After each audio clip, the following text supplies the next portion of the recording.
Welcome, dear subscribers and curious listeners of my channel. Today, we'll peer behind the masks of those who spread terror through the wizarding world. The Death Eaters, loyal hounds of the Dark Lord, fanatics with twisted morals, willing to do anything for their cause. But how well organized were they really? Why did they vanish so suddenly after Voldemort's fall? And most importantly, who were they truly? What follows are strange, contradictory, and at times utterly ridiculous facts about the Death Eaters. Ready? Then let's begin. Number 1. The wizarding world is a village. Have you ever stopped to think just how small the magical world really is? Hogwarts is the only major wizarding school in Britain. Even if we assume it holds 1,000 students, that's still a tiny community, which makes an organization like the Death Eaters incredibly vulnerable. One defector, one failed mission, one prisoner under legitimacy, and the entire network burns down in days. Everyone knows each other. They went to the same school, joined the same clubs, and some are even distant relatives. Harry and Draco, for example, aren't as unrelated as you might think. Number 2, there were just too few of them. To keep an entire country in fear, you need people, a lot of them. But how many Death Eaters do we actually see in the books and films? 30? 40? It's hard to believe they alone could keep the ministry under control, fight wars, stage coups. Yes, there were supporters, but not all of them were official Death Eaters. Many were just wealthy backers, unlikely to dirty their hands. So how did they manage it all? Who handled surveillance, kidnappings, torture? Surely not Lucius Malfoy. That's what the Snatchers were for, a special group that emerged during the Second War. Clearly the old crew just wasn't enough. Number 3, why did they surrender so easily? This is one of the most shocking things. An army of ideologically driven wizards, proclaiming themselves heirs of blood purity and rulers of a new world, just gave up. Instantly.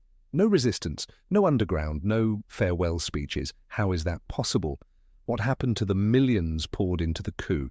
Where are the safe houses, the underground movements, the new leaders? It turns out many were simply playing a role. They pledged to Voldemort out of fear or in hopes of a reward. And the moment his body hit the floor, they all scattered. The defenders of blood purity surrendered the second they lost their master. Number 4. Masks that don't protect. The image of a Death Eater, cloak and mask, a terrifying silhouette, a hidden face, a distorted voice, all for anonymity. But in the wizarding world, that's just theatre, because every wizard has a wand, unique, recognizable, registered. Each spell leaves a trace, like a fingerprint. One visit to Ollivander, and you know exactly whose wand it is. So when a Death Eater casts magic, it's like signing their name in midair. Masks scare Muggles, but to wizards, they mean nothing, because in their world, identity is tied to your wand, not your face. Number 5, the Dark Mark, a gift and a curse. The Dark Mark, the skull with a snake, isn't just a symbol, it's a magical beacon. Voldemort could touch his mark, and every Death Eater would feel the call instantly. It's terrifying, it's efficient, it's inescapable, there's no dodging the summon, and yes, it gave each member a sense of belonging to something greater, but why place it so openly or teat on the forearm? Wizards love long robes, sure, but they still roll up their sleeves sometimes. Never go to the beach, never feel hot. A secret society with a visible brand? One careless gesture and you're exposed. Not the wisest design choice. Number 6. The Dementors that never came. Dementors, creatures that make even auras tremble. They drain hope, crush spirits. Perfect weapons, one might think. When Voldemort returned, they joined him immediately. But why did the Death Eaters hardly use them? A single Dementor in a courtroom could replace an entire guard. In battle, they'd break enemy morale before the first spell. Yes, they're dangerous even to allies, but Dolores Umbridge managed just fine, casting a Patronus to keep them in check during interrogations. Couldn't the Death Eaters do the same? Why ignore such an obvious weapon of fear? Number 7. Women among the Death Eaters. Bellatrix Lestrange screamed with laughter as she cast the Cruciatus curse. "You need to mean it, Potter," she hissed. in Order of the Phoenix. She wasn't just a Death Eater, she was Voldemort's blade, wild and loyal, dancing in fire. But she stood alone. One woman, wrapped in madness, representing an entire gender in a world ruled by dark magic. Where were the others? Where were the rest of the witches who believed in blood purity, power, and domination? Her sister, Narcissa Malfoy, played a quieter game. She never received the dark mark, she never fought in open battle, and yet she lied to Voldemort's face to protect her son. "He's alive," she whispered, sealing the Dark Lord's fate. She wasn't a soldier, she was a mother, and somehow that one lie did more damage than half the curses in the war. But even then, no other women stood beside her, no female generals, no female schemers, just silence. Did Voldemort trust women? Or did he only tolerate the ones who burned the brightest? Bellatrix was powerful, but he never made her his second in command. Narcissa saved his enemy's life, and he never saw it. Maybe the truth is simple. Voldemort didn't care about gender. He cared about control. And women like Bellatrix were valuable because they didn't ask questions. They obeyed. They worshipped. They died screaming his name, and he never said theirs. Number 8. Loyalty or fear. Lucius Malfoy fell to his knees in Deathly Hallows, his eyes hollow, his pride shattered. "My lord," he begged, voice trembling, "let me find my son." But Voldemort ignored him. The once proud aristocrat had become a ghost in his own home, his wand taken, his power gone. He had served not out of love, not out of belief, but out of fear. And when that fear no longer worked, he crumbled. The same could be said of many others. Crabbe, Goyle, Travers, they followed orders, but none stood their ground when the Dark Lord fell. No Death Eater rallied the remnants. No secret leader rose in Voldemort's absence. Their cause was hollow, their unity artificial. "You dare speak his name?" Narcissa Malfoy hissed at Snape, even before Voldemort's return. It wasn't reverence, it was terror. And terror fades. True loyalty endures defeat.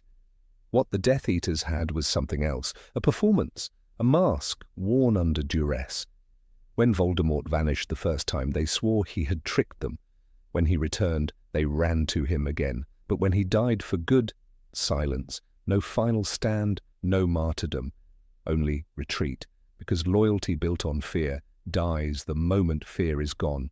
Number 9, the money question.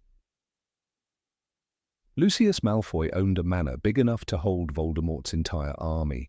His family sat on ancient wealth, old money steeped in bloodlines and tradition. When Voldemort returned, Lucius didn't hesitate to offer his home, and likely his vaults.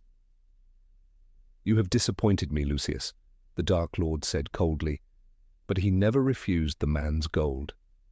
Someone had to pay for the artifacts, the poisons, the underground movements. Magic solves much, but rebellion still costs money. We never hear who bought the brooms, the portkeys, the potions. Who funded the anti-Muggle propaganda? Who paid to free Death Eaters from Azkaban the first time? Money flowed through their world like poison through veins, silent and unseen. The Carrows weren't rich, the Greengrasses, possibly.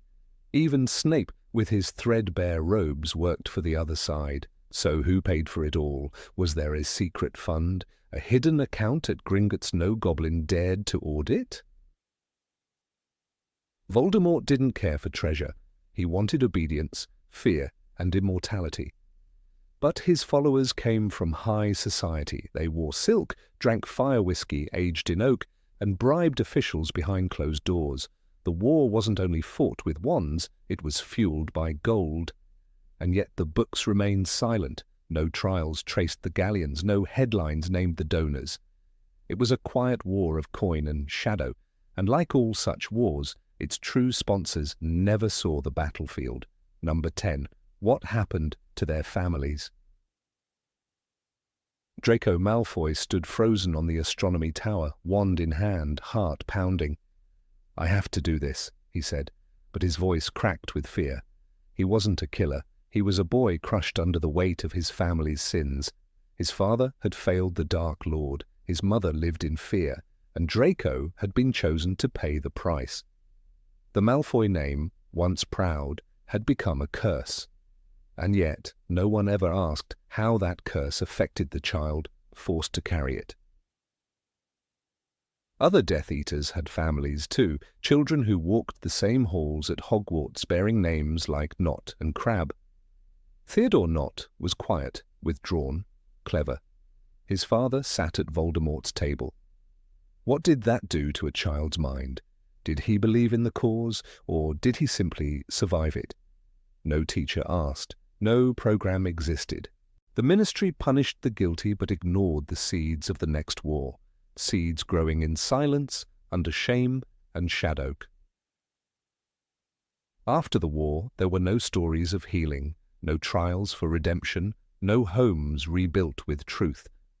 The children of the Death Eaters disappeared into background scenes, alive, yes, but unheard, as if the world wanted to forget they existed. But pain doesn't vanish when you look away.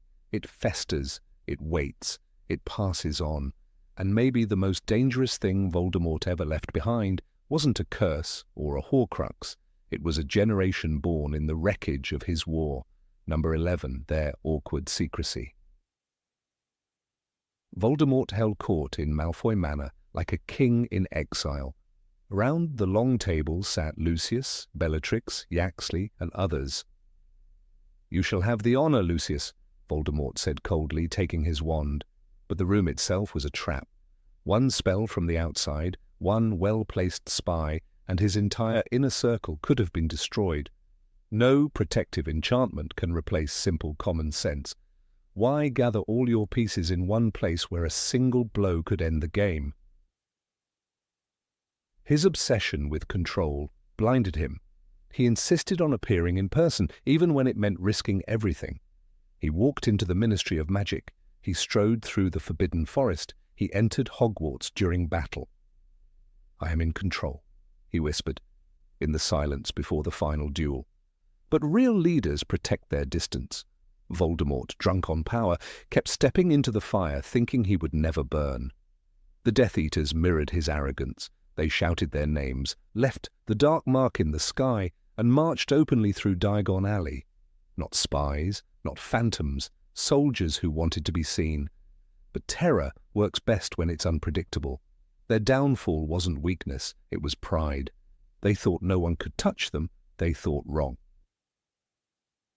Number 12. Where did new Death Eaters come from? When Voldemort returned in the Goblet of Fire, he stood in the graveyard, barefoot and reborn, surrounded by a few loyal followers. "You return to me, out of fear and not loyalty," he hissed, pointing his wand at Avery. But within a year, his army swelled. Dozens joined him again. Some were old names, Knot, McNair, and the Carrows. But others were strangers, new faces from the shadows. Where had they been? Who were they before the war began again? Draco Malfoy, barely 16, was suddenly given a task no child should bear: assassinate Dumbledore. He wasn't a trained killer, he was a schoolboy. "The Dark Lord has ordered me to kill you," Draco whispered, with a trembling voice in the astronomy tower. Why him? Why not a seasoned Death Eater? Because the new recruits were young. Too young? Voldemort needed a new generation, and he wasn't picky anymore. He preyed on bloodlines, on broken pride, on fear. The Malfoys, humiliated and cornered, had no choice. Their son became the next offering. The Carrow twins taught at Hogwarts during the regime. They didn't just enforce rules, they tortured students. Amicus and Alecto appeared out of nowhere, loyal, brutal, effective. But where were they during the First War? No mention of them in early lists. It's as if Voldemort had a hidden reserve of believers. Were they waiting all those years in the dark? Raised in secret? Trained somewhere no one could see? No record ever revealed an underground school of fanaticism. No book, no whisper from the Order of the Phoenix. After the final battle, They vanished just as suddenly, no trials, no last stands. It's as if Voldemort's second army dissolved into smoke the moment he died. They appeared when he called, they obeyed. And then they were gone, like ghosts, or worse, like seeds waiting for the next dark season. Number 13, why didn't they use the unforgivable curses more effectively? The Death Eaters had access to the darkest spells known to wizardkind, Imperius, Cruciatus, and Avada Kedavra. Yet for all their terrifying reputation, they never used these curses with true strategic efficiency. They could have taken over the Ministry of Magic by simply placing every key official under the Imperius curse. Imagine Percy Weasley walking through the atrium, blank-eyed and silent, delivering falsified decrees straight from Voldemort himself. But no, instead, the Death Eaters stormed the place like barbarians, relying on fear and chaos rather than control. In the Goblet of Fire, Barty Crouch Jr. gave us a glimpse of what the Imperius Curse could really do. Disguised as Mad-Eye Moody, he controlled students like puppets. "Potter, the mind is a complex and many-layered thing," he said, before bending Neville's will with a flick of his wand. So why didn't Voldemort deploy this on a national scale? Why didn't he enslave entire departments inside the Ministry? Perhaps he feared rebellion from within. Perhaps he simply never saw the value in subtlety. The Cruciatus curse is no less baffling. Bellatrix Lestrange used it with disturbing pleasure on Alice and Frank Longbottom until they lost their minds. Neville's parents were auras. They fought the Dark Lord and were tortured into insanity by Bellatrix Lestrange, Dumbledore once told Harry. But outside of those brutal moments, the Death Eaters rarely used the Cruciatus in interrogations. They preferred destruction, not extraction. It was as if they had a blade but kept choosing the club. Their use of Avada Kedavra was equally thoughtless. It killed quickly but drew attention. When Voldemort used it against Harry in the graveyard, the spell backfired. Twice. And yet his followers kept casting it as their signature move, even in crowded places. They had the most dangerous tools at their disposal, but wielded them like children playing with fire, not with purpose, not with thought, only with rage. Number 14. Where were their headquarters? The Order of the Phoenix had number 12, Grimmauld Place. Hidden behind layers of enchantments, it served as the war room, the sanctuary, the archive, and the last bastion against the creeping darkness of Voldemort's rising power. And yet, when the conversation turns to the Death Eaters, the supposed militarized elite of the Dark Lord, his most trusted and cruel enforcers, the question arises: where did they live? Where did they meet, plot, recover? Was it truly only the gilded halls of Malfoy Manor that bore the weight of their shadows? In the final book, Harry Potter and the Deathly Hallows, there is a chilling image presented to us.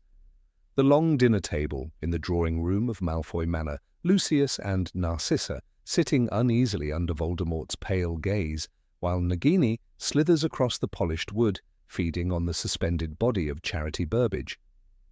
This becomes the symbol of Death Eater Central Command, but it is also a symbol of something else, a lack of permanence.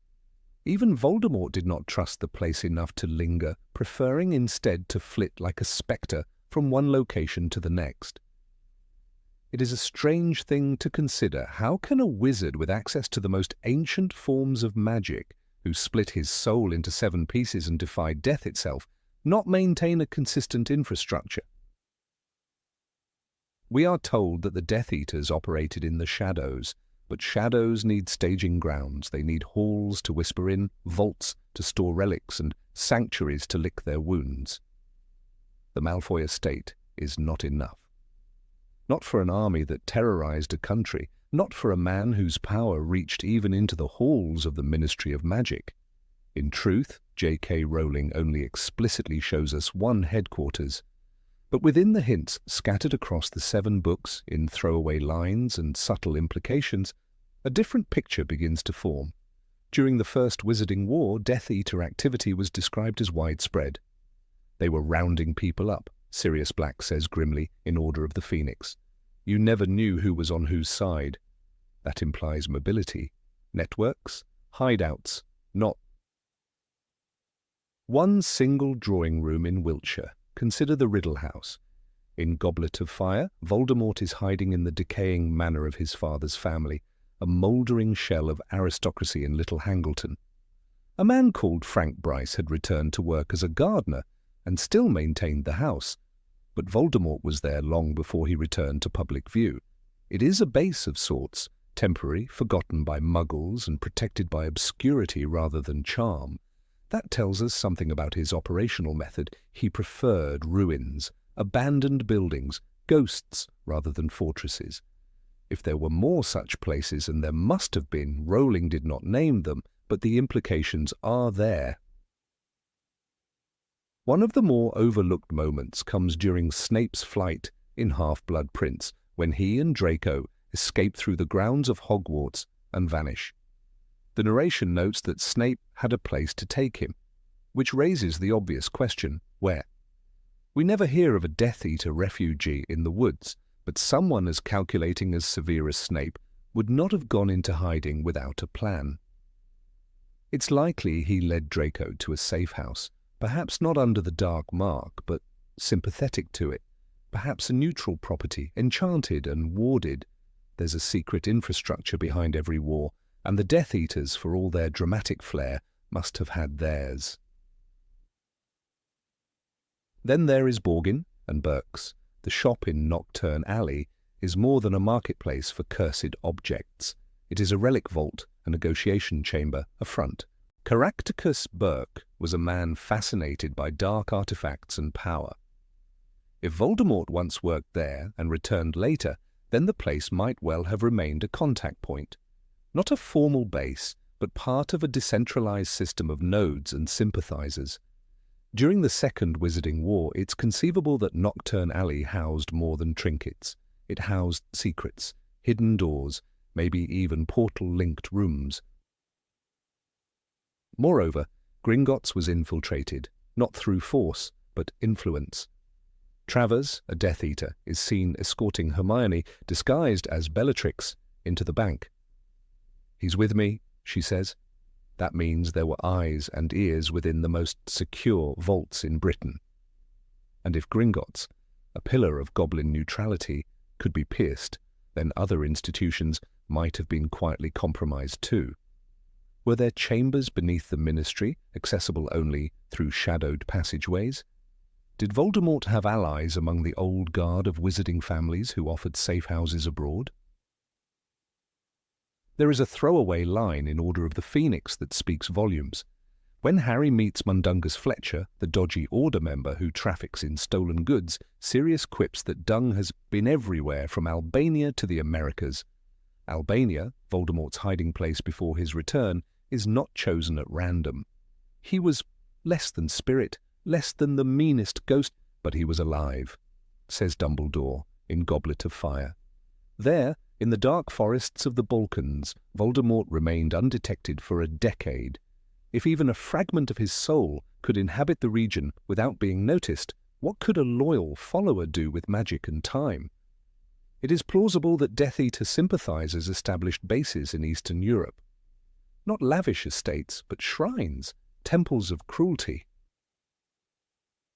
Outposts ready for resurrection. Number 15. Why didn't they forge documents and artifacts? They were feared across Britain, figures draped in black, cloaked in secrecy and menace. The Death Eaters, Voldemort's elite, struck terror not just because of what they did, but because of what they might do. And yet for all their cunning and cruelty, they left one obvious tool of warfare virtually untouched: forgery. Not the forgery of gold or mundane parchment, but the forging of magical documents, artifacts, identities.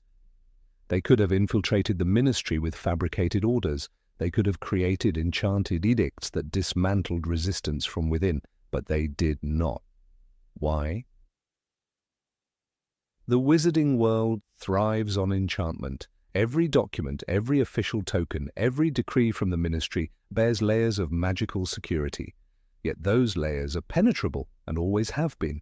Barty Crouch Jr. impersonated Mad-Eye Moody for an entire school year using Polyjuice potion, a performance that required him to forge not only a physical appearance, but knowledge, tone, even trust. But this was a lone act, an anomaly. The Death Eaters never embraced this kind of subtle manipulation as a group tactic. Instead, their strategy was almost archaic: brute force, public terror, and political intimidation. Consider the Battle of the Department of Mysteries. A calculated infiltration would have meant counterfeit ministry badges, forged memos redirecting auras, illusionary distractions to cover their movements. Instead, they burst in through the front, relying on chaos and violence. The result? Failure. The prophecy was destroyed. Several of their number were captured. Dumbledore arrived. It was a catastrophic waste of opportunity. A single faked message from the minister could have cleared their path, but that was not their way. Lucius Malfoy, perhaps the most politically savvy of Voldemort's inner circle, had influence within the ministry before the Dark Lord's return. He bribed officials, manipulated laws. But once the Second Rise began, Lucius turned from whispers to wands. He could have forged magical legislation, passed under the nose of an imperious official. He could have altered birth records, erased Muggle-born identities, corrupted the very paper trail of resistance. Instead, he relied on brute infiltration. Even his attempt to place the diary Horcrux in Hogwarts was a clumsy affair, a child's satchel, a schoolbag, a gamble. Part of this failure lies in Voldemort's own nature. A man obsessed with purity, with blood, with dominance, he scorned deception unless it served the purpose of fear. To lie was to submit to weakness. He manipulated, yes, but always through intimidation or torture, not through patient strategy. "There is no good and evil, there is only power," he once told Harry. But the power he sought was loud, visible, undeniable. Forgery is silent. It leaves no fear in its wake. The Death Eaters inherited this disdain for the subtle. Bellatrix Lestrange, their most fanatical voice, openly laughed at ideas like espionage or disguise. Her loyalty was not to conquest through trickery, but purification through fire. She did not want to control Muggle-borns, she wanted to burn them. It is no surprise, then, that the Dark Lord's army did not plan coups by sleight of hand. They planned spectacles of blood and fire. The plan to take over Hogwarts did not involve impersonating McGonagall or slipping a forged note into the staff room. It involved brute magical enforcement, Cruciatus curses in corridors, and threats of death. Even Snape, the master of duplicity, did not forge documents to conceal his allegiance. His entire cover was built on emotion, memory, and performance, not parchment. His role in Dumbledore's death was coordinated through deep trust, not magical fabrication. When he became headmaster, he did not fake ministry decrees or create false lists of expelled students to protect the innocent. He simply walked a tightrope, hoping his internal resistance wouldn't be exposed by someone like Amicus Caro. The irony is unbearable.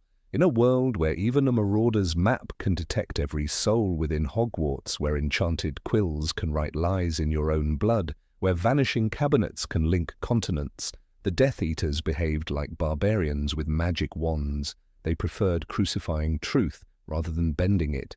It is as if, despite all their might, they feared the sophistication of lies. And yet, the ministry was ripe for infiltration. Its bureaucracy, bloated and inefficient, was shielded only by trust and magical formality. A forged magical identity, a self-renewing badge, a charm-concealed mask could have opened doors without a whisper. Dolores Umbridge carried forged proclamations daily, ones that bent school policy into personal tyranny. The Death Eaters could have mimicked her methods on a larger scale. But Voldemort saw no glory in that. A simple, enchanted quill could have written a fake report of Dumbledore's death 6 months early. A cleverly bewitched locket could have broadcast false memories into the minds of Order members, sowing division. A phony communication from Arthur Weasley, signed in a perfect replica of his hand, could have led the entire family into a trap. But again and again, they opted for wand fights, not whispers. The case of Pius Thicknesser remains emblematic. When the Minister of Magic fell under the Imperious curse, the Death Eaters seized the ministry not with paper but with spells. Thickness didn't sign false documents to outlaw the Order of the Phoenix. He simply allowed Death Eaters to enforce terror directly. The regime that followed was built on visible horror, not forged hope. Forgery could have bought them time. It could have fractured the Order, discredited Dumbledore, undermined Harry's status. A false prophecy, a magical forgery of Sybil Trelawney's records, could have created doubt in Voldemort's mind. But he wanted truth only if it came on his terms. The prophecy he so desired could not be faked because he believed only in power, not persuasion. Number 16. Where did they learn all this dark magic? It was always easy to dismiss the Death Eaters as simple-minded brutes in black masks, brandishing their wands and shouting curses without thought or finesse. But this lazy assumption crumbles under even the lightest scrutiny. These were not just fanatics whipped into bloodlust by a charismatic leader. They were in many cases highly educated, deeply skilled witches and wizards who could cast unforgivable curses without hesitation, brew complex poisons with surgical precision, and resist the invasive tendrils of legilimency. Many of them were capable of wandless magic, non-verbal spells, and manipulating magical contracts. So the real question looms, where did they learn all of this? Hogwarts, for all its faults, does not teach the Cruciatus Curse, nor does it hand out copies of Secrets of the Darkest Art to curious 15-year-olds. Something was missing from the public record, a secret educational system, a shadow academy hidden in the folds of the wizarding world's underbelly. Consider Bellatrix Lestrange. Known for her insane devotion to Voldemort, she was also terrifyingly effective. She survived numerous duels with members of the Order of the Phoenix, including Kingsley Shacklebolt and Tonks. She even managed to kill Sirius Black, a skilled Auror and her own cousin, in the Battle of the Department of Mysteries. This was not the work of a mere fanatic. Bellatrix was trained, methodically, thoroughly, and in secret. She attended Hogwarts, yes, but that couldn't account for the way she moved through battle like a dancer who knew every note in advance. According to Order of the Phoenix, even Dumbledore admitted that she was a highly dangerous witch. That level of expertise does not bloom from casual cruelty, it is cultivated. What if the truth is darker and deeper than most believe? The Death Eaters may have been more than just a cult. They may have been students in a parallel system of magical education. Not a single academy, but a decentralized web of master-apprentice relationships, ancient libraries in hidden vaults, and traveling instructors offering forbidden knowledge to those willing to sell their souls for it. Voldemort, himself a prodigy of dark arts, would have needed this infrastructure to prepare his followers. He couldn't risk relying on their Hogwarts education alone, nor could he allow them to simply stumble through their magical crimes without polish. He needed soldiers, yes, but more than that, he needed elite operatives, trained hands, silent wands. One of the best-kept secrets of the First Wizarding War lies not in battlefields, but in basements.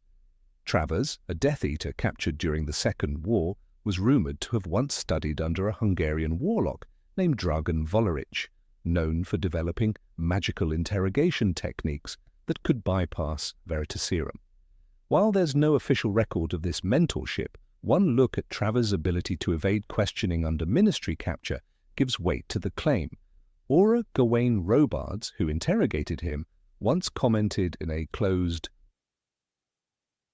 Wizengamot session, "It was as if he had prepared for this moment for decades." How does one prepare for resisting truth magic, if not by careful, disciplined training? There's also the curious case of Mulciber. He specialized in the Imperious Curse to such a degree that even other Death Eaters feared his ability to twist a person's will. According to Snape, Mulciber specialized in the Imperious Curse, the Goblet of Fire, implying more than just familiarity, this was mastery. But where did Mulciber learn to weaponize obedience like that?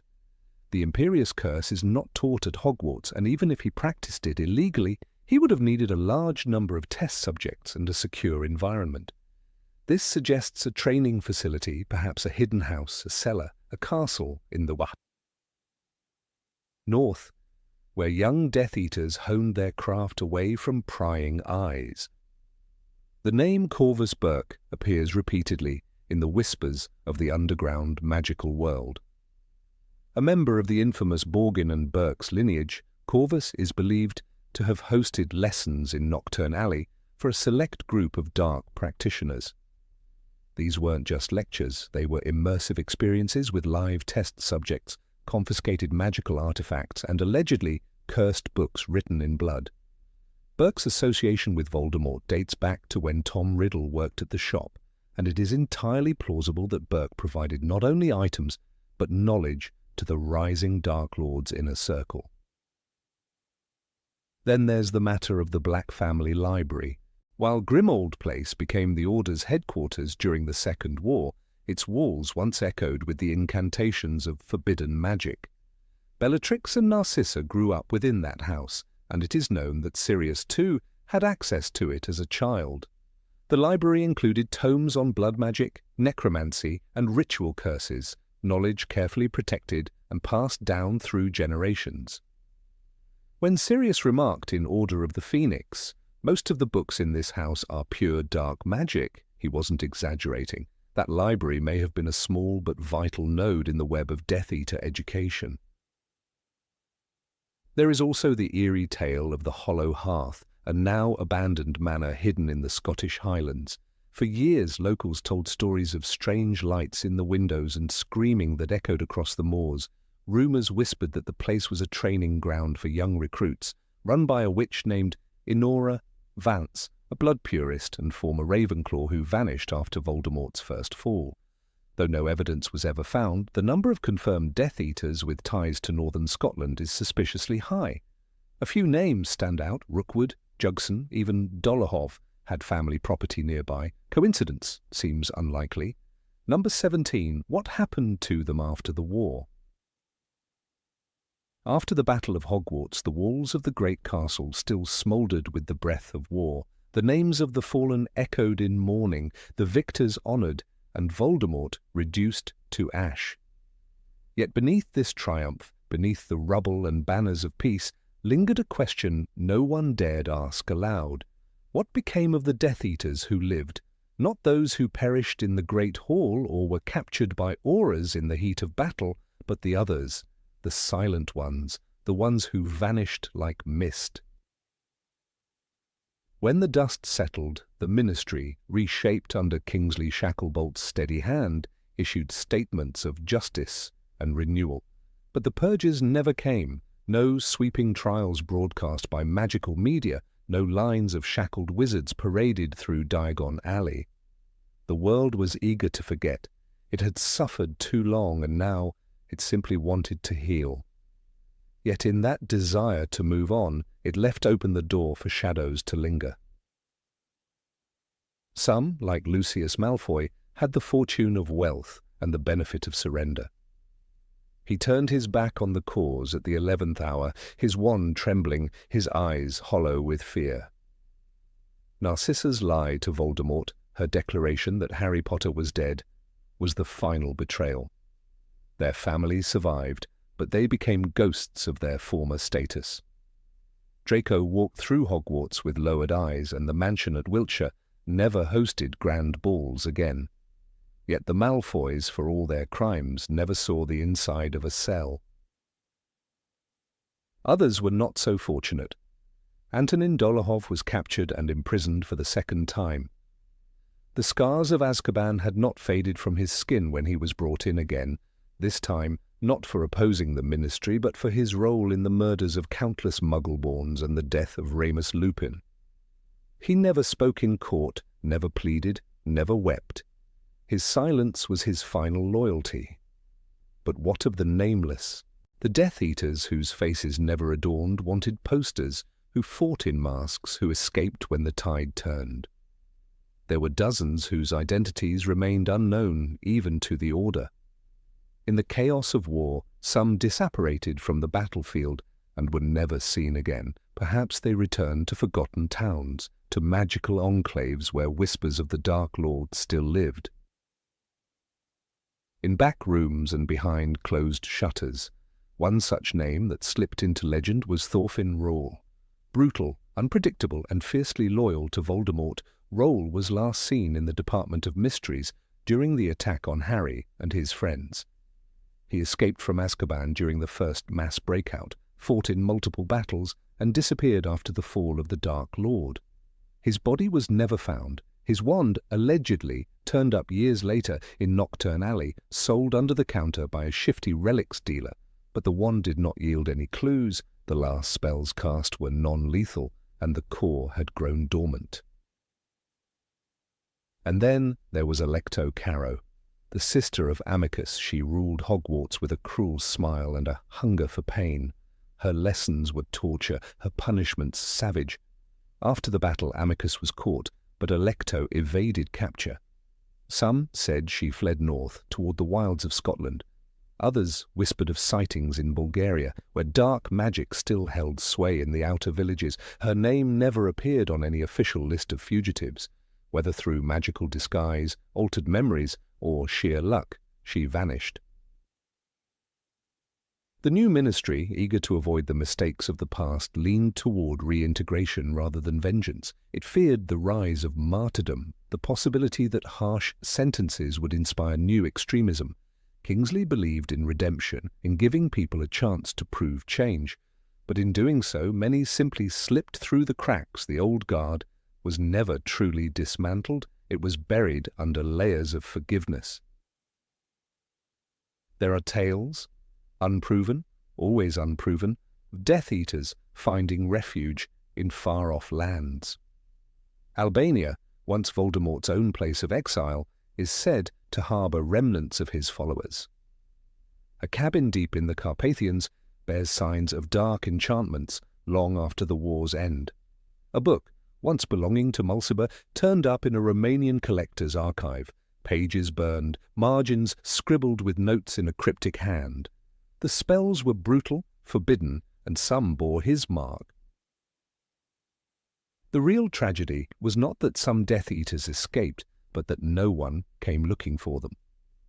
Harry Potter, now an Auror, spent his early years post-war chasing leads. He hunted down Travers and Jugson, captured Rabastan Lestrange, and helped bring closure to families haunted by open wounds. But even he confessed, in a rare interview with the Daily Prophet, that some of them just disappeared. It's like they were never there. And maybe that's what they wanted all along. The magical world has a strange relationship with guilt. In a society where memory can be altered, where identity can be changed with a potion, guilt becomes a fleeting thing. Some say there's a wizard living near Devon, a mild-mannered apothecary with a nervous twitch. His customers don't know his past, but sometimes when he thinks no one's watching, he flinches at the sound of bells, a leftover fear from Hogwarts dungeons. These stories pile up, one on another, forming an unspoken archive of avoidance, a world that survived genocide, child murders, and magical terrorism, but swept the aftermath under a Persian rug. How many of those who once chanted Avada Kedavra now sit quietly in cafes, their dark marks faded but not gone? How many cast unforgivable curses and now help children with their transfiguration homework? Rowena Greaves, a historian and descendant of a half-blood victim of the Second Wizarding War, once said in a lecture at the Edinburgh Magical Symposium, "There was no Nuremberg for the Death Eaters, no reckoning. We chose peace over justice, and while I do not condemn that choice, we must not forget its cost." Her words caused a stir, and were quickly buried in the press cycle. But her point remained. There are children born today who will grow up with no memory of Voldemort's reign. They will know him only as a name in textbooks, a boogeyman from their parents' nightmares. But what if one of their teachers was once a masked executioner? What if the man who mends their wands once pledged allegiance to a killer? The magical community never answered these questions, and time, as always, moved forward. Igor Karkaroff, though dead before the final battle, offers a model of what might have been. He fled, betrayed names, and was eventually hunted down. His death was seen as justice. But how many others took the same route, turned on comrades, named names, bought their freedom? How many, like Snape, chose double lives and lived with their torment in silence, never receiving recognition or forgiveness? In a secret drawer of the Department of Magical Law Enforcement lies a list, a crumbling parchment, its corners charmed against decay. On it are names, suspected Death Eaters never apprehended, identities uncertain. Subject 12, tall, silver wand, scar across left cheek, last seen disapparating near the Forbidden Forest. That entry is dated May 3rd, 1998. No follow-up, no closure. There are those who believe the war is not truly over, that somewhere in hidden places a new ideology is taking root. Not the grandiose, overt supremacy of Voldemort, but something more insidious, a belief in magical purity whispered in the ears of children, passed down like heirlooms, a seed of darkness that learned from its past and waits patiently.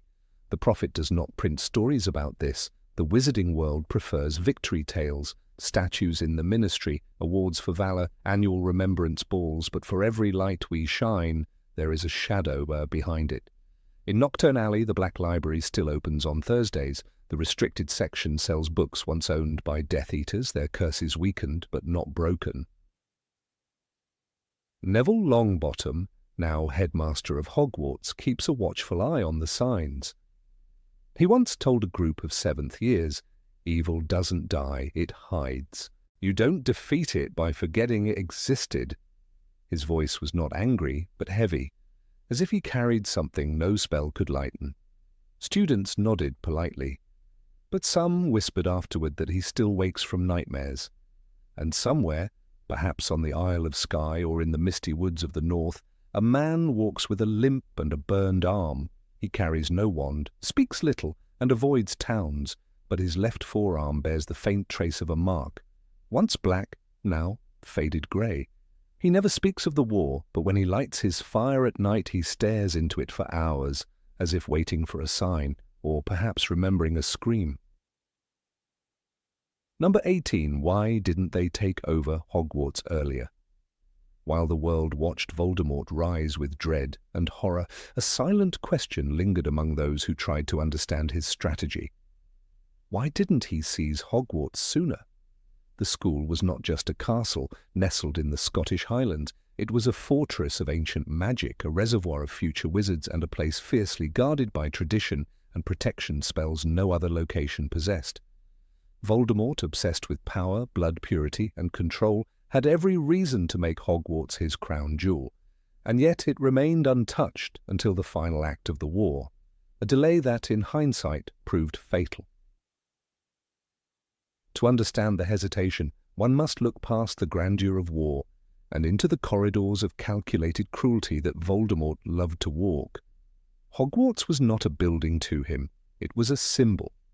It was where Albus Dumbledore reigned as the last great obstacle, where Tom Riddle once wandered as a student, loved by none, feared by some, and underestimated by all.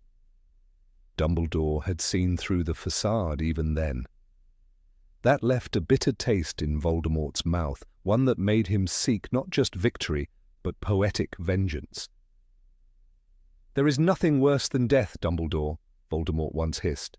But to Riddle, the real horror was defeat at the hands of a schoolmaster. Strategically, the castle was nearly impenetrable. With enchantments layered over centuries, it could repel most magical interference from outside its grounds. Dumbledore's presence strengthened that shield. His mastery of ancient spells, his command of the Order of the Phoenix, and his constant vigilance rendered Hogwarts untouchable. It wasn't a mere fortress, it was a stronghold of resistance.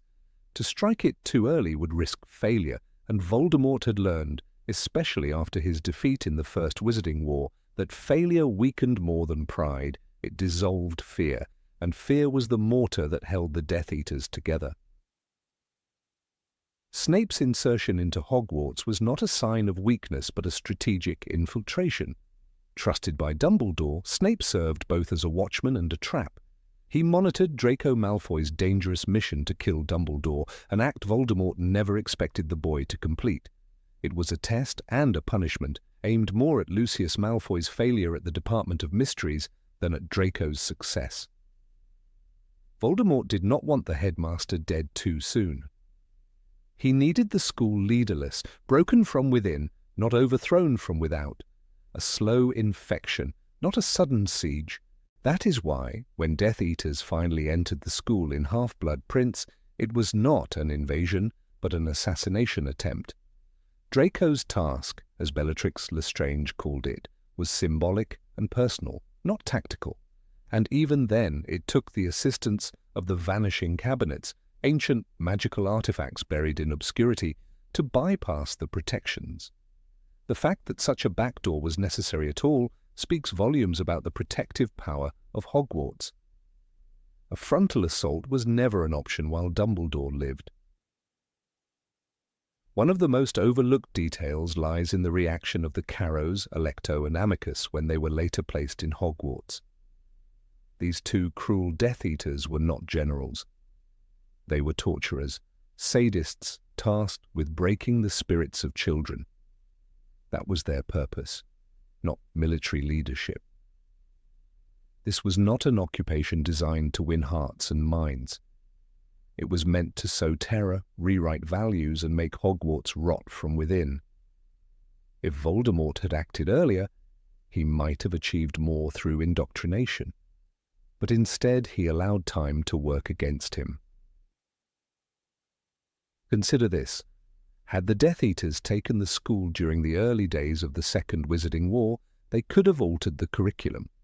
Instead of teaching defense against the dark arts, they could have taught worship of the Dark Lord. Children as young as 11 could have been taught the art of torture, the philosophy of blood purity, and the rewriting of magical history. Instead of hiding Horcruxes in the shadows of the school, Voldemort could have turned Hogwarts itself into a Horcrux of ideology, silent, absolute, and irreversible. But Voldemort had a weakness that Harry Potter understood better than most. He doesn't know love, Dumbledore once said. That absence made him underestimate the human spirit. He believed fear was enough. He believed loyalty could be bought or forced. He did not anticipate that even under the Carrows' cruelty, students like Neville Longbottom would rise. The same Neville who once couldn't master simple spells became a leader of the underground rebellion, fighting from inside the belly of the beast.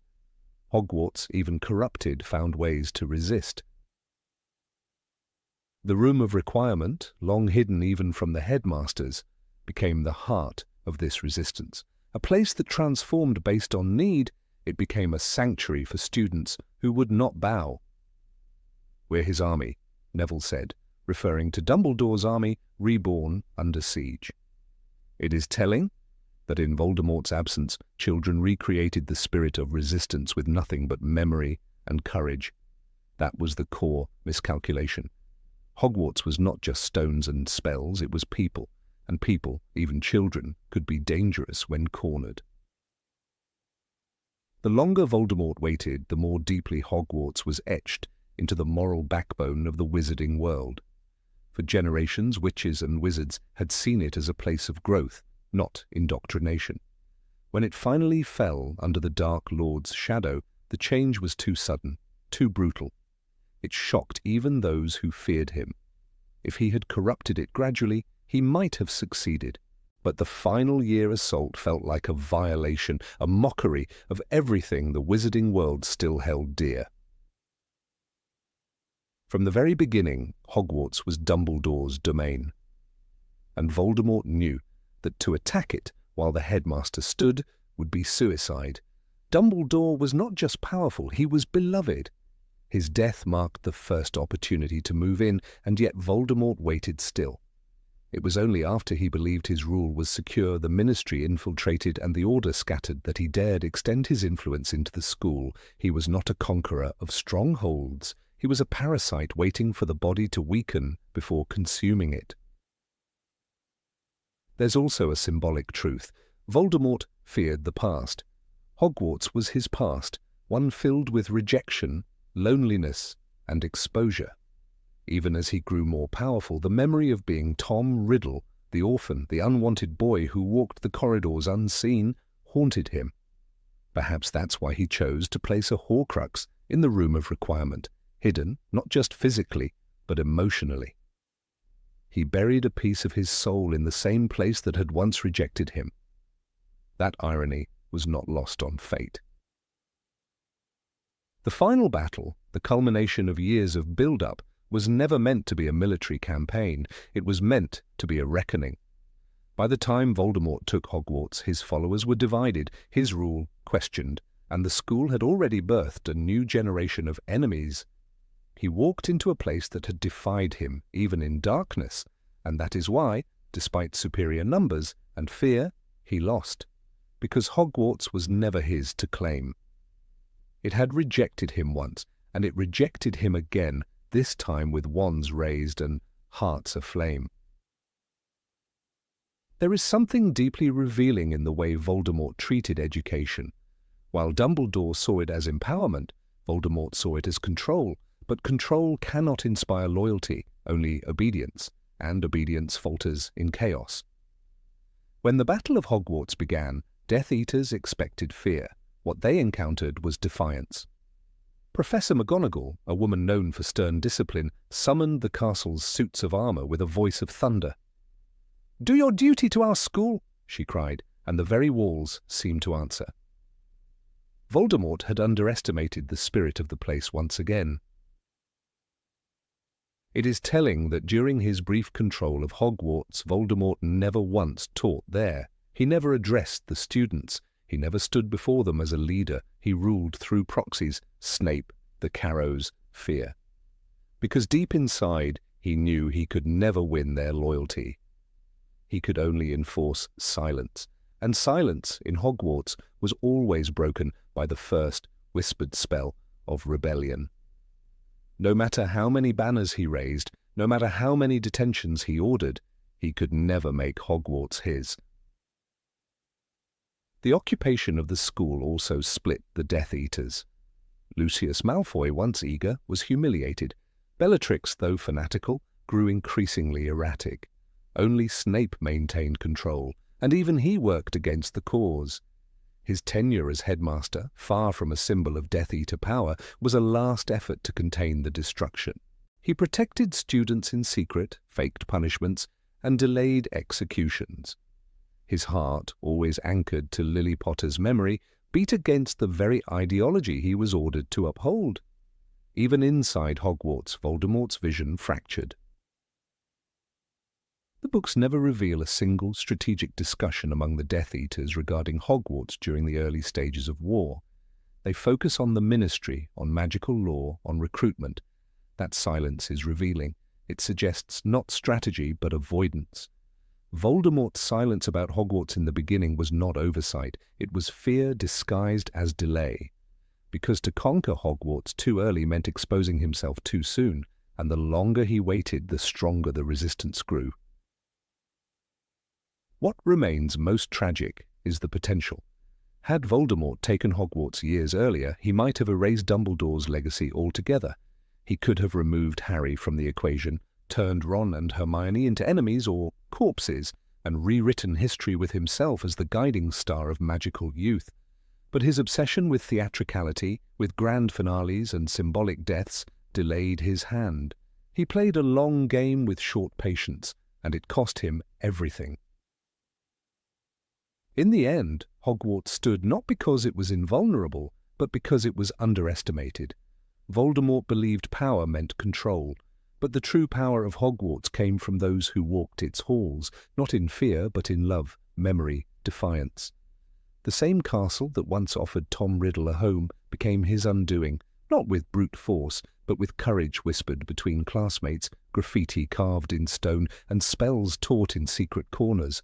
A school of rebels bound not by fear, but by the shared promise. Help will always be given at Hogwarts to those who ask for it. Number 19, their strange relationship with Muggle technology. Of all the eerie contradictions in the rise and fall of Voldemort, one of the most baffling remains the Death Eaters' complete indifference to the possibilities of Muggle technology. For a group that claimed superiority over every aspect of non-magical life, they curiously dismissed the most potent tools Muggles had ever created. Not just dismissed, but outright ignored them, even when doing so cost them tactical advantages in a war they desperately wanted to win. They considered Muggle inventions, cars, radios, explosives, surveillance systems, not just useless but beneath contempt. And yet these toys had reshaped entire civilizations. Couldn't a wizard, with just a touch of curiosity and strategic insight, have turned those tools against the very Muggles they so despised? Lucius Malfoy, for instance, possessed wealth, political reach, and an obsession with influence. He moved comfortably through the Ministry of Magic, bribing officials and intimidating rivals, but even he, with his obsession for control, never thought to infiltrate Muggle broadcast media. Imagine Lucius inserting magical lies into the nightly news, appearing on millions of television screens. A single confundus charm cast upon the right Muggle journalist, coupled with an imperious-controlled technician in the BBC, and the whole of Britain might have descended into confusion. But no, Lucius stuck to sending cursed diaries and manipulating Hogwarts governors, strategies fit for a medieval court, not a modern empire. Even the infamous Bellatrix Lestrange, cruel and brilliant in her own twisted way, never considered how a simple, incendiary device, a Molotov cocktail or pipe bomb, could have replaced the need for flashy destruction spells. She once set fire to an entire corridor at Hogwarts with fiend fire, a spell notoriously unstable and uncontrollable. One wrong move and it would have engulfed the entire castle. Contrast this with the targeted, precise nature of a timed explosive. The Muggles had refined destruction into a science, but Bellatrix would rather scream incantations than hold a match. Her madness perhaps blinded her to the potential of simplicity. The Battle of the Department of Mysteries further exposes this blindness. The Death Eaters descended on the Ministry believing themselves invincible, robed and masked, hurling hexes through the air like knights charging into a battlefield with lances. Had they employed even the most rudimentary Muggle surveillance systems, hidden cameras, motion sensors, they would have known exactly when and how the Order of the Phoenix arrived, but instead they waited in the dark, trusting stealth and superstition. Harry and his friends, a group of teenagers, walked right into the Hall of Prophecy without triggering any alarm more sophisticated than a concealed curse. Severus Snape, who straddled the worlds of Muggle and magical society more than any other Death Eater, could have bridged that gap. He understood chemistry. He brewed poisons with the precision of a Muggle pharmacist and taught potions with a level of rigor that bordered on scientific method. Snape, of all people, might have seen the value in Muggle labs, in controlled environments, in data. Yet even he never recommended integrating Muggle tools into Voldemort's strategy. He used Muggle knowledge only for personal advantage, never as a tactical resource, and so the war remained a duel of wands rather than a collision of worlds. There is one haunting moment in the books that captures this ideological blindness perfectly. In Harry Potter and the Deathly Hallows, Voldemort, in his desperation to kill Harry, flies without a broom through the night sky above Little Whinging. He flew unsupported through the night, trying to remember the boy's every movement, every word. Here is the most powerful dark wizard alive, chasing a teenager through suburban England without even thinking to check a street map, traffic camera, or GPS. All he had was magic and hatred. The modern world, glowing with information and tools, was invisible to him. This failure to adapt is not just stubbornness, it's rooted in the Death Eaters' ideological rot. They truly believed that anything Muggle was primitive, dirty, even contagious. Their hatred wasn't just racial, it was philosophical. To them, Muggles weren't merely inferior, their way of life was a disease. To use Muggle technology, even against Muggles, was to admit that non-magical invention had value. Voldemort would never allow such an admission. His vision of supremacy depended on rejecting the very idea that Muggles could create anything powerful or worthy. But the consequences were profound. During the Second Wizarding War, Voldemort's forces could have used hacked mobile phones to trace the movements of Muggleborns in hiding. They could have intercepted emails, rerouted GPS signals, or used Muggle-designed drones enchanted for magical flight. Even a basic knowledge of magnetic fields or radio waves could have allowed them to jam emergency frequencies, isolate Muggle communities, or trigger mass panic. Instead, they relied on the taboo curse, a clever trick that ultimately led to their undoing when the Order of the Phoenix learned how to work around it. Perhaps the most laughable oversight occurred during the mass breakout from Azkaban. The Death Eaters stormed the prison, aided by the Dementors, and released its most dangerous inmates, but no one thought to disable or jam Muggle air traffic in the region. A commercial aircraft could have witnessed the entire event from the sky, filmed it, reported it. Only luck, or perhaps the prison's remote location, prevented a public disaster. Their arrogance was their shield, not their strategy. Even Peter Pettigrew, who had lived among Muggles for 12 years as a rat, failed to absorb anything useful from the world he inhabited. He spent over a decade in the corner of a dusty house watching daytime television, overhearing conversations about politics, news, inventions, and yet when he returned to Voldemort he brought nothing back. No knowledge, no tools, no advantage, just fear and servitude.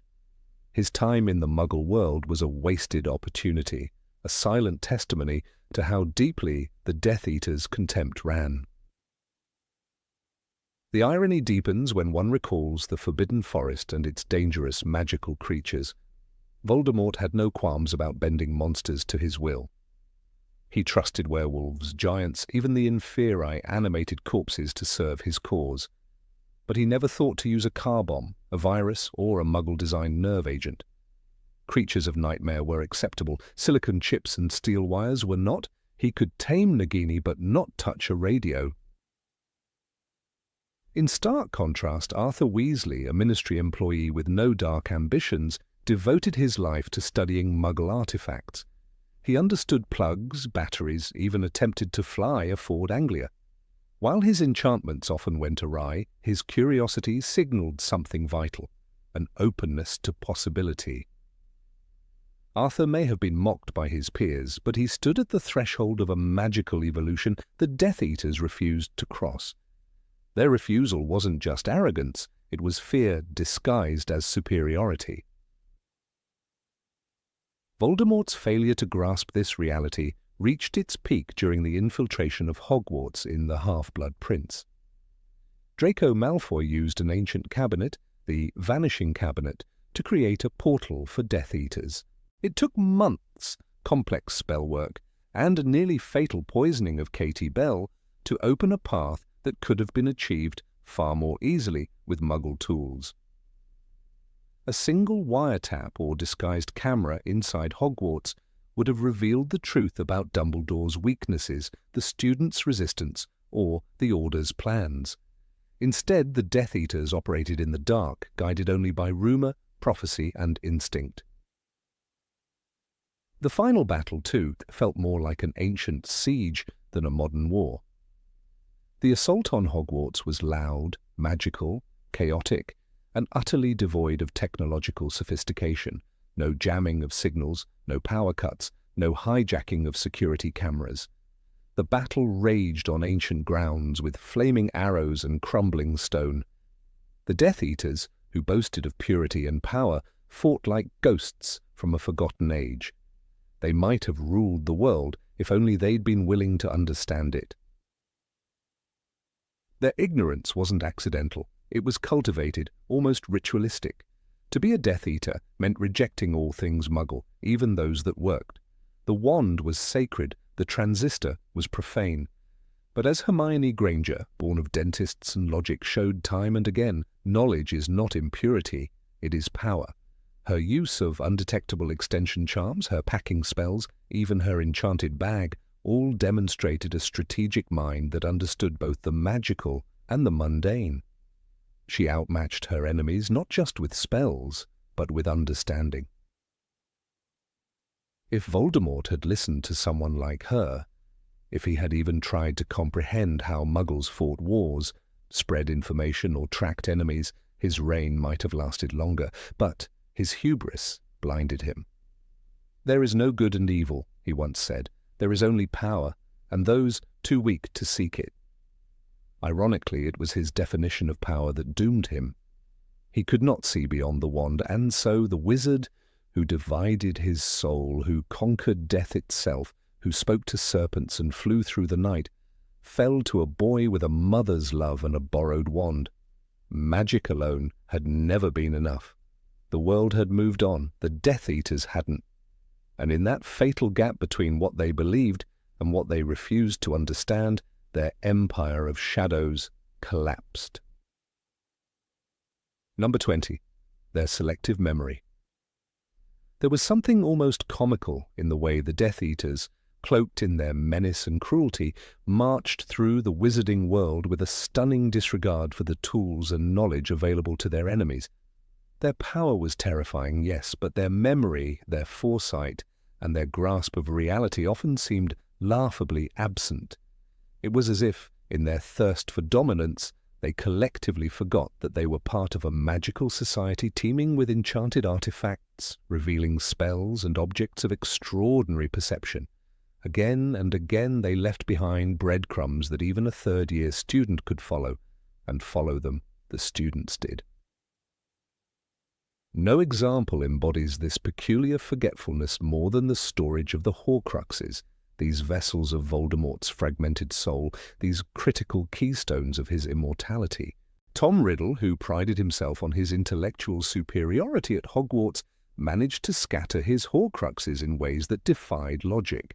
A diary given to a schoolgirl, a cup hidden in a bank vault guarded not by a series of impenetrable curses, but by a dragon that could be bypassed by the oldest trick in the book, disguise and daring. Bellatrix Lestrange, arguably the most devoted of Voldemort's servants, kept Helga Hufflepuff's cup in her Gringotts vault, a place she considered untouchable, and yet 3 teenagers breached it with little more than Polyjuice potion and raw nerve. It's staggering to consider how little these supposed masterminds thought through the defenses of such valuable items. In Harry Potter and the Half-Blood Prince, Dumbledore tells Harry that Lord Voldemort liked to collect trophies. But trophies are meant to be displayed, not secured. A Horcrux, meant to anchor life to the earth, cannot be treated like a trinket. And yet one was left to rot in the room of requirement, a chamber accessible to anyone with need. It wasn't the magic of the place that protected the Horcrux. It was sheer dumb luck. Even more baffling is how Voldemort and his followers consistently ignored the existence of Veritaserum, the most potent truth serum in the wizarding world. They operated as though it had never been invented, trusting blindly in the silence of their own when questioned, even under suspicion. It never occurred to them that their prisoners or defectors could be subjected to its effects. When Dumbledore created the Order of the Phoenix, trust was earned slowly and often questioned. But within the Death Eater ranks, loyalty was assumed, despite the mounting evidence that some among them might waver under pressure. And what of legilimency? Voldemort himself was a skilled legilimens, able to pierce the minds of others and read thoughts with ease. Yet he rarely used this talent to confirm the loyalty of his followers or verify their information. He relied instead on fear, as if terror alone could guarantee the truth. Severus Snape was permitted to move freely within both sides of the war, and not once did the Dark Lord attempt a true, deep reading of his mind.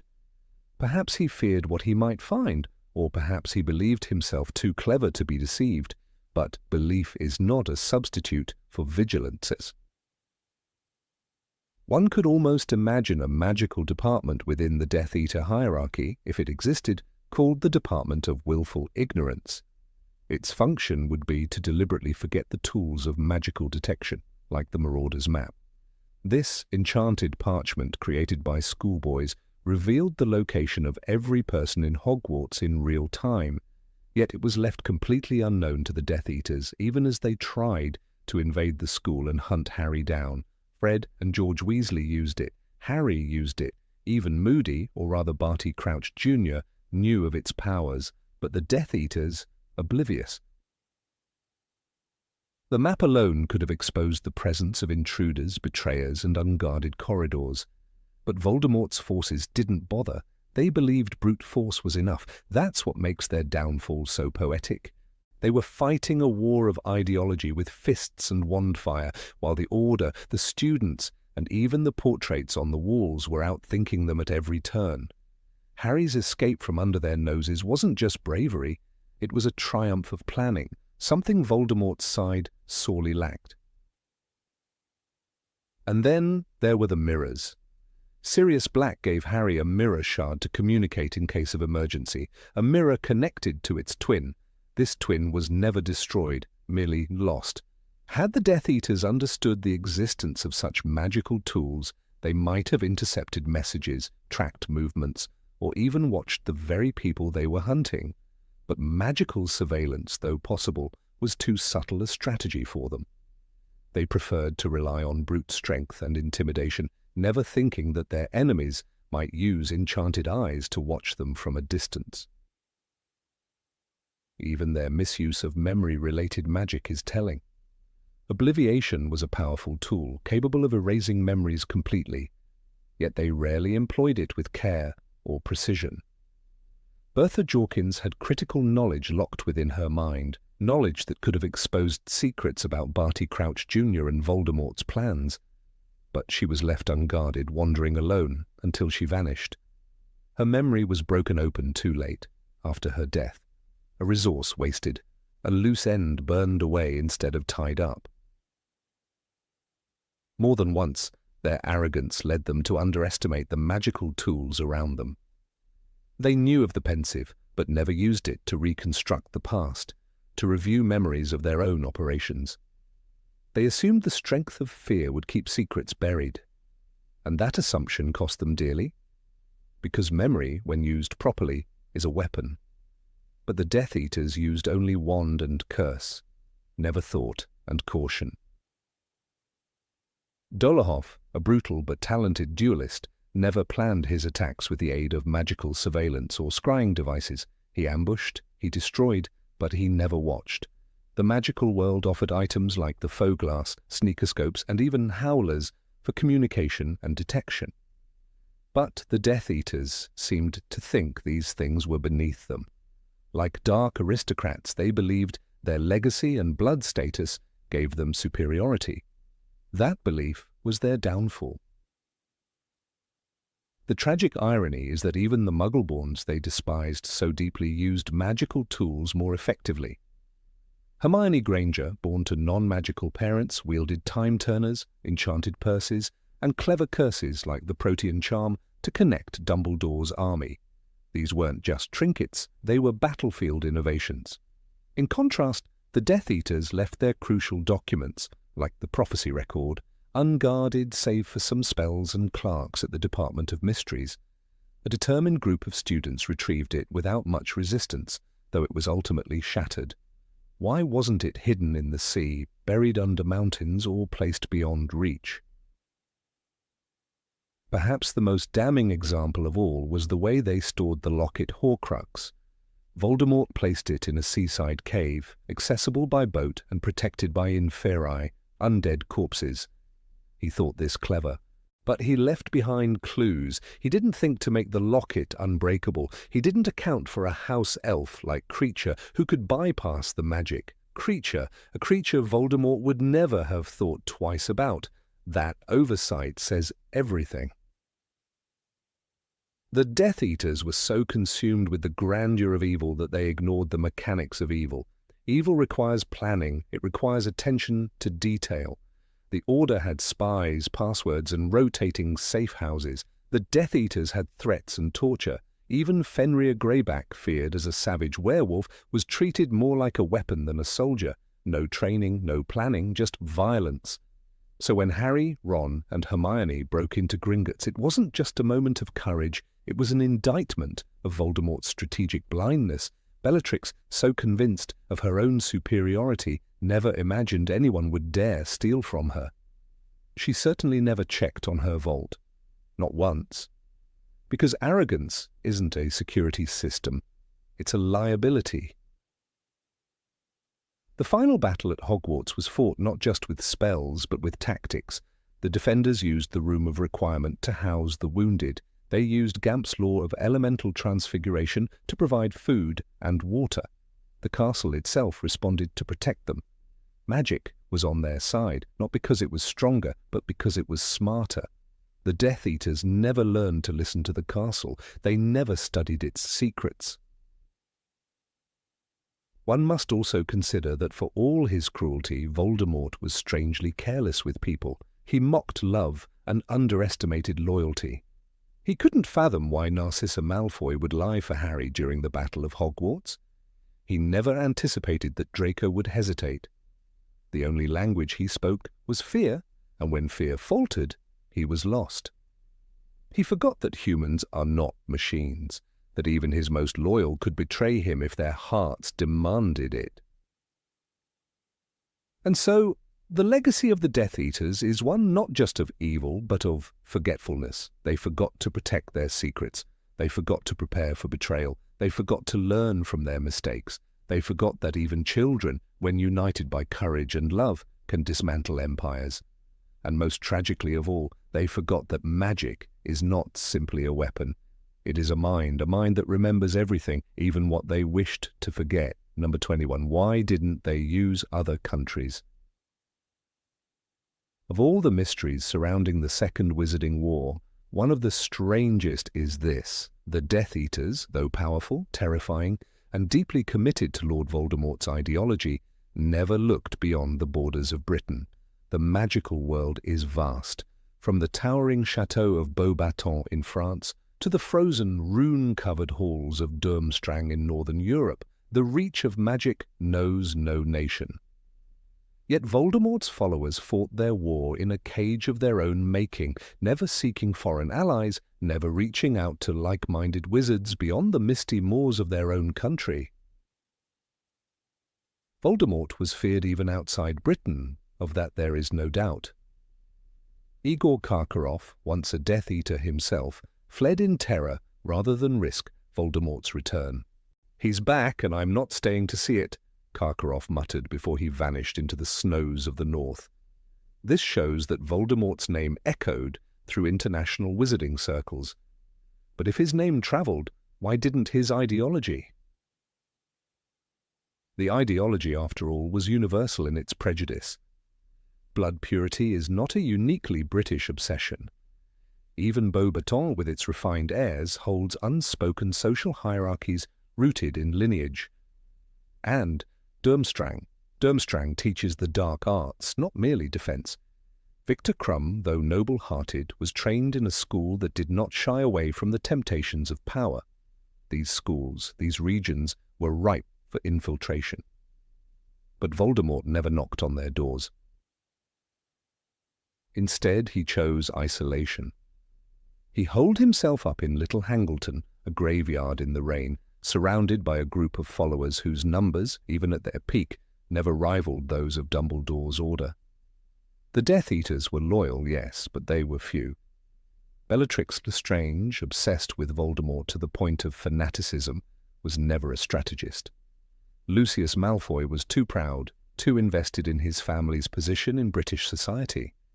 And Severus Snape, ever double-faced, was loyal only to his own broken heart. There were no ambassadors, no emissaries sent across borders with the dark mark burned into their arms like a banner. The Ministry of Magic in France, in Germany, in the Slavic countries, they all watched the war unfold. Some must have sympathized. Magic is old in those lands, older than the hills of Hogwarts. There are forests in Romania where the trees are said to whisper in Parseltongue, ruins in Poland that once housed magical supremacists of their own. But Voldemort never sent them letters. He never called them brothers. Why? Why would a man who split his soul to cheat death be so short-sighted in war? The answer lies, perhaps, in the nature of the movement itself. The Death Eaters were not a political party. They were not even a resistance group. They were a cult whose god walked among them with red eyes and a snake's face. A cult that worshipped not victory, but purity, an ideal so rigid it left no room for alliances, no room for compromise. When Voldemort returned to power in Harry Potter and the Goblet of Fire, he spoke not of uniting wizardkind, but of vengeance. "I have been obliged to look after myself, to lie low, to conceal myself," he said. "But tonight, we shall have our revenge." Revenge, not diplomacy. Conquest, not outreach. His war was deeply personal. It was about righting what he saw as ancient wrongs committed by British wizards, the betrayal of Salazar Slytherin's dream, the rise of Muggleborns, the erosion of magical bloodlines. Even Grindelwald, Voldemort's ideological predecessor, had a broader vision. Grindelwald built Nurmengard. He seduced wizards with dreams of a global magical order. He understood that ideology must travel, must infect others like a virus. Voldemort, by contrast, did not trust outsiders. When he met Grindelwald in Harry Potter and the Deathly Hallows, the encounter was icy.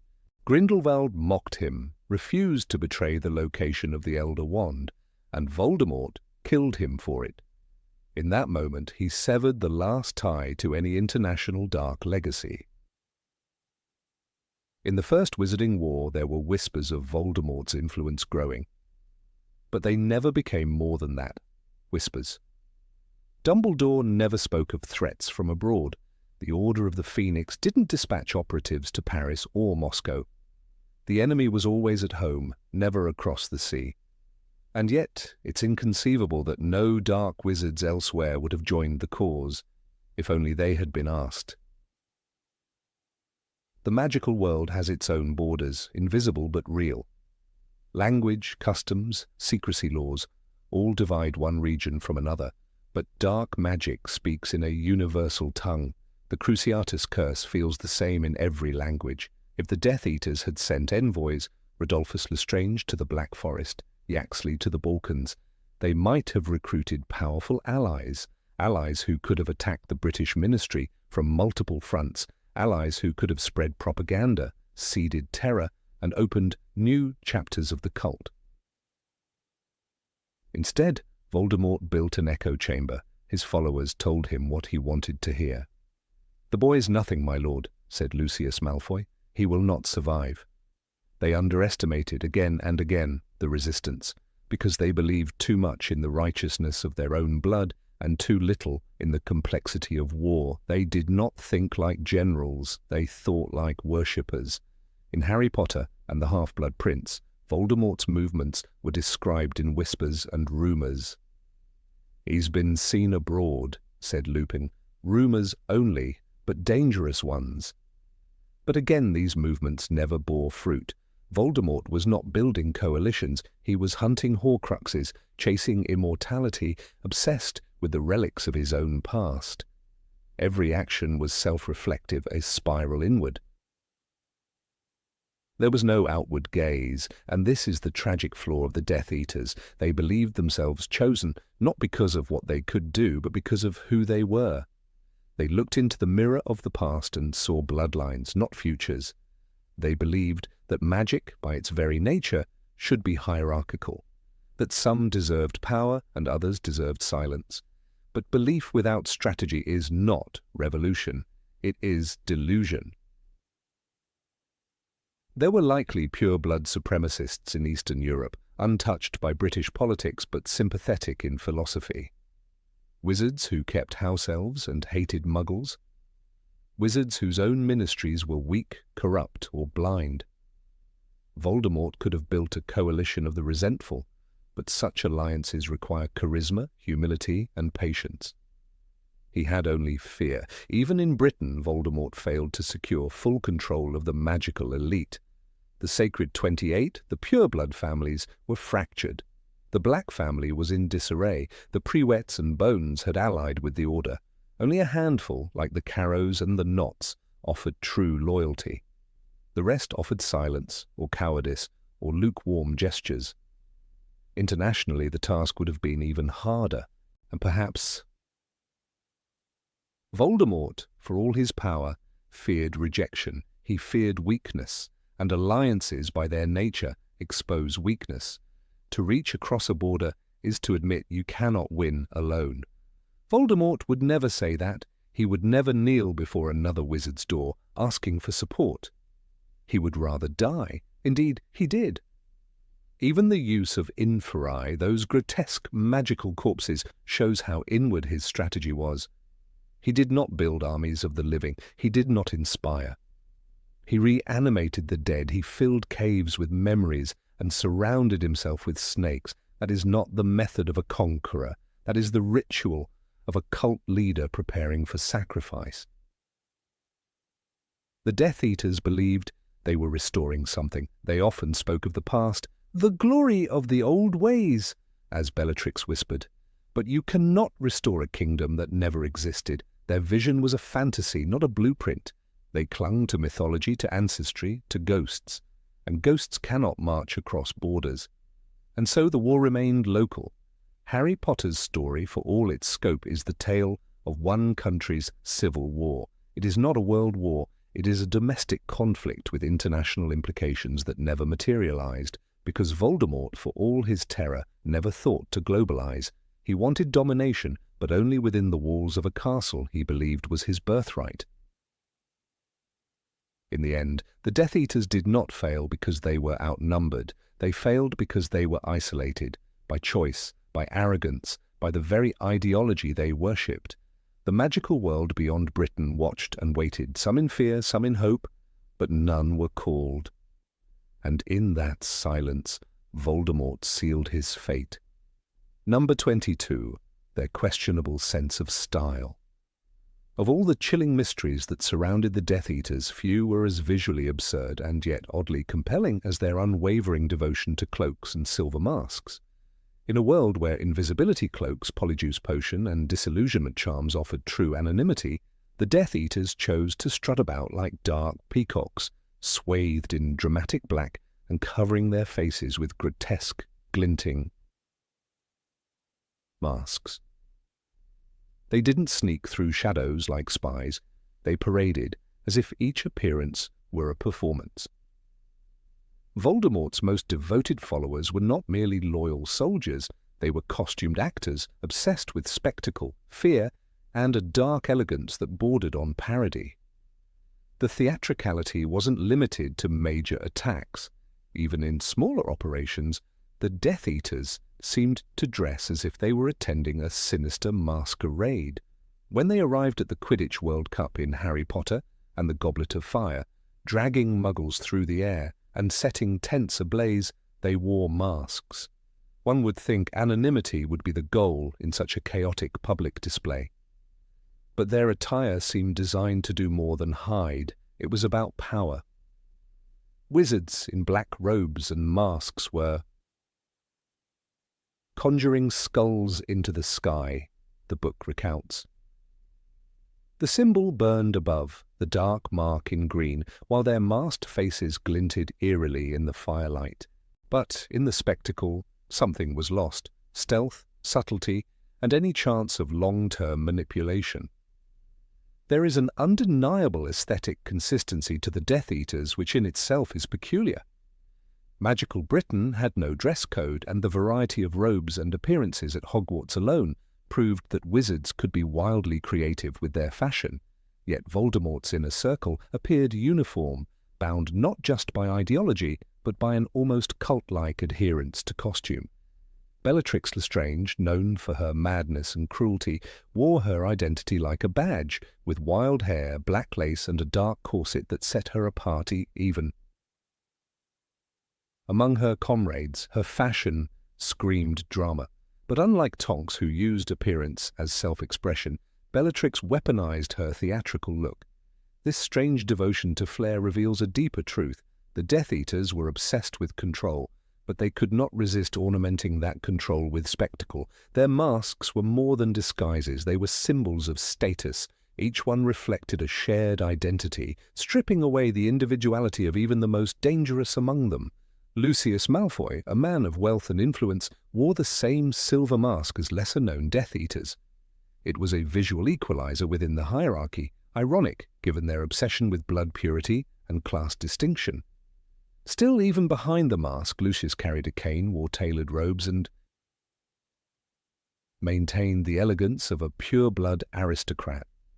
The performance never stopped, and yet their costumes often made them targets. When they attacked Hogwarts during the Battle of the Astronomy Tower, their arrival was not silent. Explosions, flaring spells, and masked figures charging through the school corridors alerted every inhabitant. Severus Snape and Draco Malfoy, arguably the most effective infiltrators among them, dressed plainly. Snape, in particular, never wore a mask. He operated in the shadows not through costume, but through quiet calculation. His plain black robes never drew attention. His style was subdued, efficient, and ultimately far more terrifying. Dumbledore trusted him not despite his appearance, but perhaps because of it. Contrast that with the likes of Antonin Dolohov or Yaxley, who charged into battle adorned like ancient demons. It begs the question, was fear their only tool? Because fear is fleeting. Once the masks became familiar, once the symbol in the sky was no longer a mystery, but a known threat, the terror dulled. It was no longer unexpected. It became, in some ways, routine. The green skull, the floating snake, these were signatures but predictable ones, and predictability in warfare is fatal. The members of the Order of the Phoenix understood this. They avoided attention, worked in secrecy, and blended into daily life. Kingsley Shacklebolt infiltrated the ministry dressed in professional aura attire, working under the noses of Death Eater sympathizers. Mundungus Fletcher, though unreliable, gathered intel through disguise and deception. Tonks transformed her hair and face at will. Their methods were invisible, fluid, unremarkable. And in that unremarkableness they found strength. It is ironic that a group so deeply committed to terror would favor such gaudy, dramatic visuals.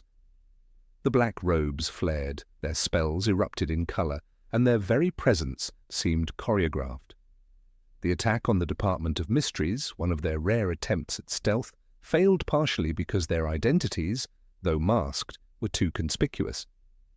The teenagers who fought them had never seen them before, but still recognized the pattern: cloaks, cold voices, grand gestures. They were walking clichés and worse, identifiable ones. Take, for instance, the behavior of Death Eaters at Malfoy Manor. Even in their own headquarters they remained robed, masked, and ceremonial. When Voldemort killed Charity Burbage, the Death Eaters stood in formation like a court of darkness. It was more than loyalty, it was pageantry. And in that moment it was clear that their identity was not something they wore for outsiders, it was something they wore for each other. They needed the masks to remind themselves who they were. Without them, perhaps they feared being mistaken for ordinary men. And maybe that was the real fear, not of Dumbledore, not of Harry, but of irrelevance. For many Death Eaters, the costume offered an escape from mediocrity. Peter Pettigrew, once a pathetic, overlooked boy, became something terrible behind his mask. Yet his true power never matched his appearance. Even Barty Crouch Jr., the most devoted and capable of Voldemort's young followers, used disguise only when absolutely necessary, like impersonating Mad-Eye Moody. In that one case, his use of Polyjuice potion was ruthlessly effective. He infiltrated, manipulated, and nearly succeeded. But that success came because he abandoned the Death Eater uniform. When he wore the mask, he was captured. When he shed it, he nearly destroyed Hogwarts from within. So why didn't more Death Eaters follow his lead? Why didn't Lucius, with his cunning, try to act from the shadows? Why didn't Bellatrix, a master of intimidation, learn to use silence? Perhaps they were trapped by their own mythology. The Death Eater brand, so to speak, required the mask. Without it, they were just men and women with dark ideals.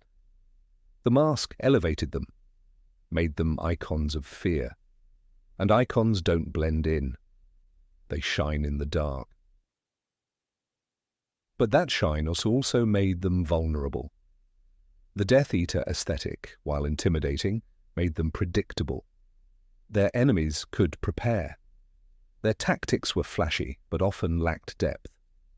Every battle was a storm of curses and arrogance, rarely strategy. Voldemort himself, with his snake-like visage and dramatic entrances, modelled this behaviour. He was more than a villain, he was a spectacle. Even his name, He Who Must Not Be Named, added a theatrical veil over his legend, and like any actor too long on stage, his performance eventually lost its effect. The question remains, why didn't Voldemort insist on stealth? He was brilliant, cunning, and feared, but even he leaned into grandeur. His resurrection in the graveyard was ceremonial. His speeches were long, his punishments public. When he took over the ministry, he allowed the statue of magical superiority to rise, twisting propaganda into grotesque art. The spectacle wasn't accidental, it was doctrine.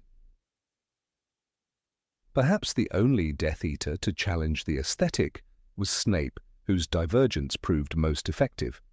As headmaster of Hogwarts, he wore no mask, issued no public threats, and inspired terror through silence and precision. He kept his robes simple. His power came not from costume, but from presence. He understood what the others didn't. Fear does not require volume, it requires control. There is perhaps a tragic foolishness in the Death Eaters' approach. They dressed like shadows, but were too loud to hide. They wanted to be both legend and reality, but became caricatures. The wizarding world feared them, yes, but also whispered about their ridiculousness. Children mocked the masks. Adults speculated which aristocrat wore which mask. Their anonymity eroded by the final battle. Many of them had names. When the Battle of Hogwarts came, there were no disguises left. Voldemort stood without a mask. Bellatrix fought without mystery. Even Lucius, once so proud, abandoned his robes and ran, desperate for his son. The theatrics were over. The real war had come, and in that war masks were useless. What mattered was loyalty, action, and belief, not costume. And perhaps in the end, that was their greatest weakness. The Death Eaters believed in their own image too deeply. They thought fear alone could win a war. But fear without flexibility is brittle. Their sense of style, so carefully cultivated, became a cage. They could not change, could not adapt, and so one by one they fell, not just to wands, but to their own inability to evolve. Their costumes became their downfall, and the world moved on, remembering them not only as villains, but as shadows who mistook drama for power. Number 23, why didn't they use Polyjuice potion strategically? The Polyjuice potion was no ordinary concoction. In the magical world, where spells could unravel secrets and wands could bring down empires, this potion offered something subtler, deadlier, deception. With a single strand of hair, one could become another. Harry Potter, barely 14, had slipped into the skin of Goyle and later transformed into the grumpy Albert Runcorn to infiltrate the Ministry of Magic. He was not a seasoned spy, not a master of the dark arts, just a determined boy with a flask. So why, then, did the Death Eaters, the most feared and ruthless enforcers of Voldemort's will, ignore such a potent tool? It wasn't a question of ignorance. Severus Snape, the Dark Lord's closest double agent, was a master of potions.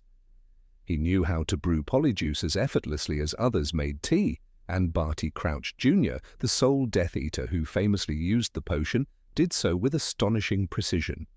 For nearly an entire school year he passed as Mad-Eye Moody under Dumbledore's watchful eye. He manipulated the Triwizard Tournament, broke through magical defenses and brought Harry to Voldemort, all with a simple drink and a stolen hair. It worked flawlessly. So why did no one else do it? The answer might lie in arrogance. The Death Eaters, led by a man obsessed with his own superiority, rarely relied on subterfuge. Voldemort believed in domination, not disguise. He had once said, "There is no good and evil, there is only power, and those too weak to seek it." Disguising oneself, hiding like a coward, was beneath him. He didn't just want victory, he wanted fear. To replace the Minister of Magic in secret would mean winning quietly, but to assassinate him in broad daylight, that was power. And yet the logic breaks apart under scrutiny. During the Second Wizarding War, the Ministry of Magic was their ultimate prize. Voldemort wanted control, and what better way than to infiltrate it? The Order of the Phoenix, outnumbered and hunted, used stealth repeatedly. They snuck, disillusioned, polyjuiced, and apparated with caution. The Death Eaters crashed through doors and tortured first, asked later. They didn't have to act like this, they chose to. Even in moments where subtlety could have changed the tide, they turned to brute force. Perhaps that is their greatest flaw. It wasn't that the potion was inaccessible. On the contrary, when the trio broke into the Ministry, the potion was prepared with ease. Hermione had the foresight to gather hair samples. She knew whose identities they needed. Even with danger closing in, the spellwork was meticulous. Compare this to the Death Eaters, who had every opportunity and every resource.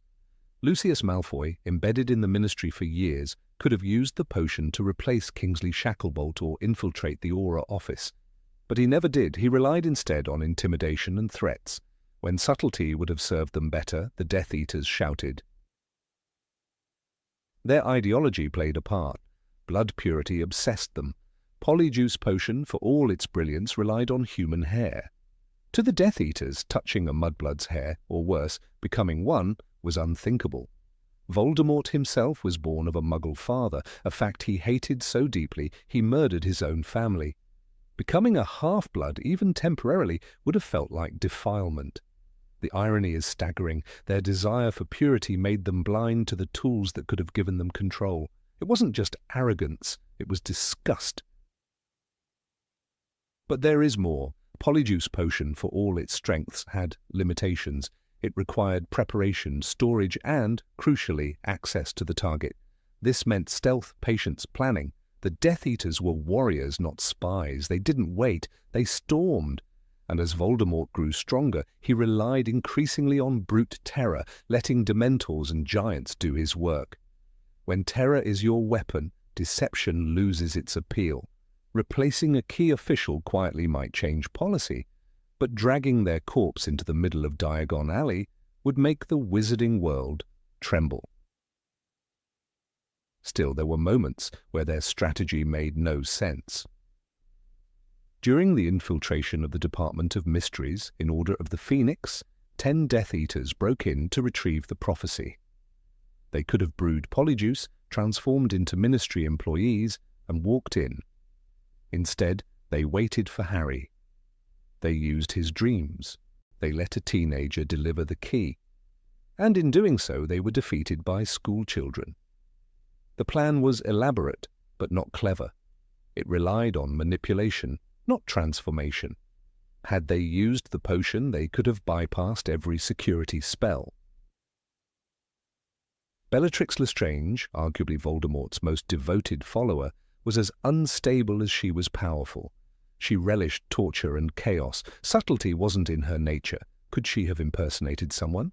Yes. Would she have wanted to? Never. She took pride in being feared. Death Eaters like her wanted the world to see them coming. Their presence was their power. To be someone else, less powerful, less feared, would have felt like weakness. Even Barty Crouch Jr., in using the potion, never became a bureaucrat or anonymous figure. He chose the famous Mad-Eye Moody, a man everyone feared. There's also the question of identity. Polyjuice robs you of your face, your voice, even your mannerisms. It is transformation, but also erasure. For Voldemort, obsessed with his own myth, to become anyone else, even for a purpose, would dilute his image. He created the Dark Mark, a literal brand of ownership. He didn't want interchangeable pawns, he wanted icons of terror. The Death Eaters weren't meant to blend in, they were meant to stand out.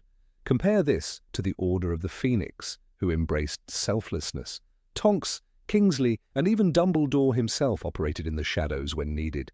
They valued the mission over ego. The Death Eaters could never do this.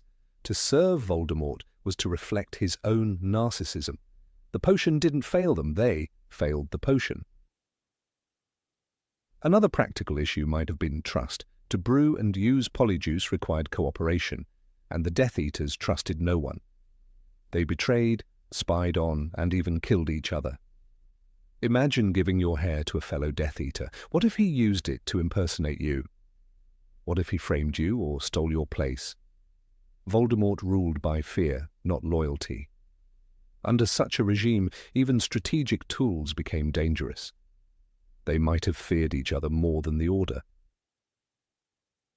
Furthermore, the few times disguise was used, it was temporary and chaotic. In Deathly Hallows, when the Snatchers captured the trio, Hermione cast a stinging jinx on Harry's face to prevent recognition. It was clumsy, rushed, but effective. If Hermione could think that fast, what stopped the Death Eaters from preparing long-term plans? Again, they didn't think they needed to. They believed in overwhelming force. When Voldemort took over the Ministry, he didn't replace Scrimgeour quietly. He murdered him and installed Pious Thickness under the Imperious Curse. It worked, but it was noisy. The use of the Imperious Curse also reveals something. Voldemort preferred total control. Polyjuice offers disguise, not obedience. A transformed Death Eater could act on their own, but a cursed official did exactly what Voldemort wanted. The potion gave freedom. The curse gave submission. For a man obsessed with control, the latter was more appealing. Yet Barty Crouch Jr.'s success remains a glaring counterexample. He proved, beyond any doubt, that the potion worked. His infiltration of Hogwarts was surgical. For months he fooled Dumbledore, Snape and McGonagall. He brewed the potion, stole the hairs, disposed of the real Moody. Not only did he function in disguise, he thrived. His plan almost succeeded. If not for Dobby, Harry would have died. So why didn't Voldemort see this and adjust his tactics? Perhaps he did, but by then it was too late. Crouch Jr.'s actions led to Voldemort's return, but also exposed the strategy. Dumbledore knew, the Order knew. The Ministry, slow as ever, began screening. Had the Death Eaters tried the same trick again, it might have failed. The element of surprise was gone, and the potion, while powerful, was no longer secret. Its strength had been revealed and neutralized. There's also the matter of magical detection. By the time of the final war, the Ministry likely deployed countermeasures. Veritaserum, magical signatures, even anti-Polyjuice wards could have been introduced. The potion's effectiveness diminished not because it stopped working, but because the world adapted. Had the Death Eaters relied on it too heavily, they might have found themselves exposed at the worst moment. Even the logistics were cumbersome. The potion took a month to brew, required rare ingredients, and needed a constant supply of the target's hair. Long-term use was exhausting. Hermione noted, when impersonating Mafalda Hopkirk, that the potion's taste was disgusting and the transformation was physically uncomfortable.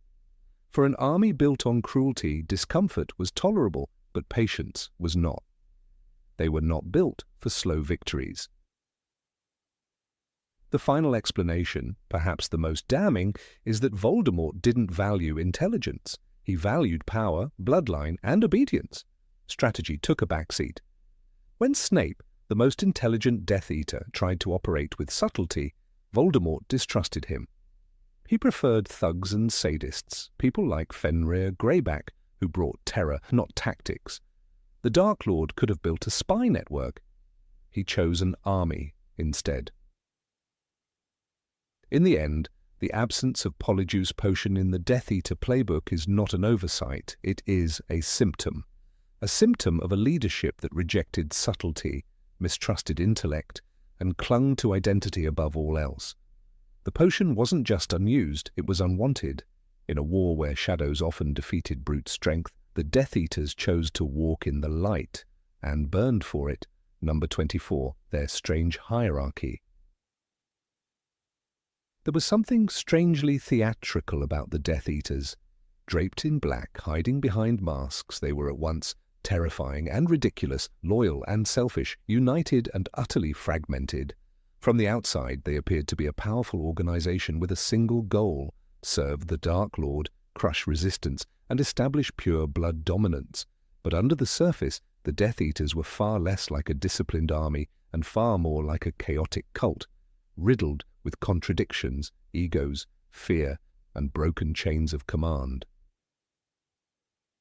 The strangest aspect of this dark fellowship was their hierarchy, or rather, the absence of one. Voldemort undoubtedly sat at the top. His authority was absolute, his presence overwhelming, but he was also often absent, either wandering far in pursuit of Horcruxes or isolating himself in twisted rituals of immortality. During those absences, the question loomed among his followers like a poisonous fog: who was second in command? Who issued the orders when the Dark Lord's voice was silent? The answer was never clear, and that very ambiguity seeded mistrust and dysfunction within the group. Bellatrix Lestrange fancied herself the heir apparent. Her fanatical devotion bordered on madness, and her pride in Voldemort's favor burned like a fever in her blood. She murdered, tortured, and obeyed with unflinching delight. Yet Bellatrix lacked restraint and strategy. She acted on impulse, often driven more by her personal hunger for cruelty than by any larger plan. In the Department of Mysteries, her decision to mock and toy with Sirius Black led to a fatal error. As Harry watched his godfather fall through the veil, he wasn't just witnessing a personal loss, he was witnessing the failure of Death Eater leadership to coordinate and execute cleanly. Lucius Malfoy, in contrast, was calculating, elegant, and deeply political. He brought wealth, connections, and a name that carried weight within the ministry. But Lucius also carried a dangerous flaw: cowardice. After the debacle at the Department of Mysteries, Voldemort punished him not just for failure, but for his inability to inspire fear and loyalty among his peers. His fall from grace was swift. "You lost me my prophecy," Voldemort hissed in Half-Blood Prince, and from that moment Lucius was broken, a shell of a man trembling in his own mansion while Bellatrix took over the reins.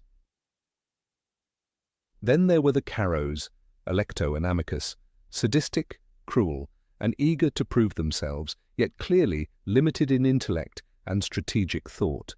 They flourished only during Voldemort's rise to power in Hogwarts, when brute fear mattered more than planning.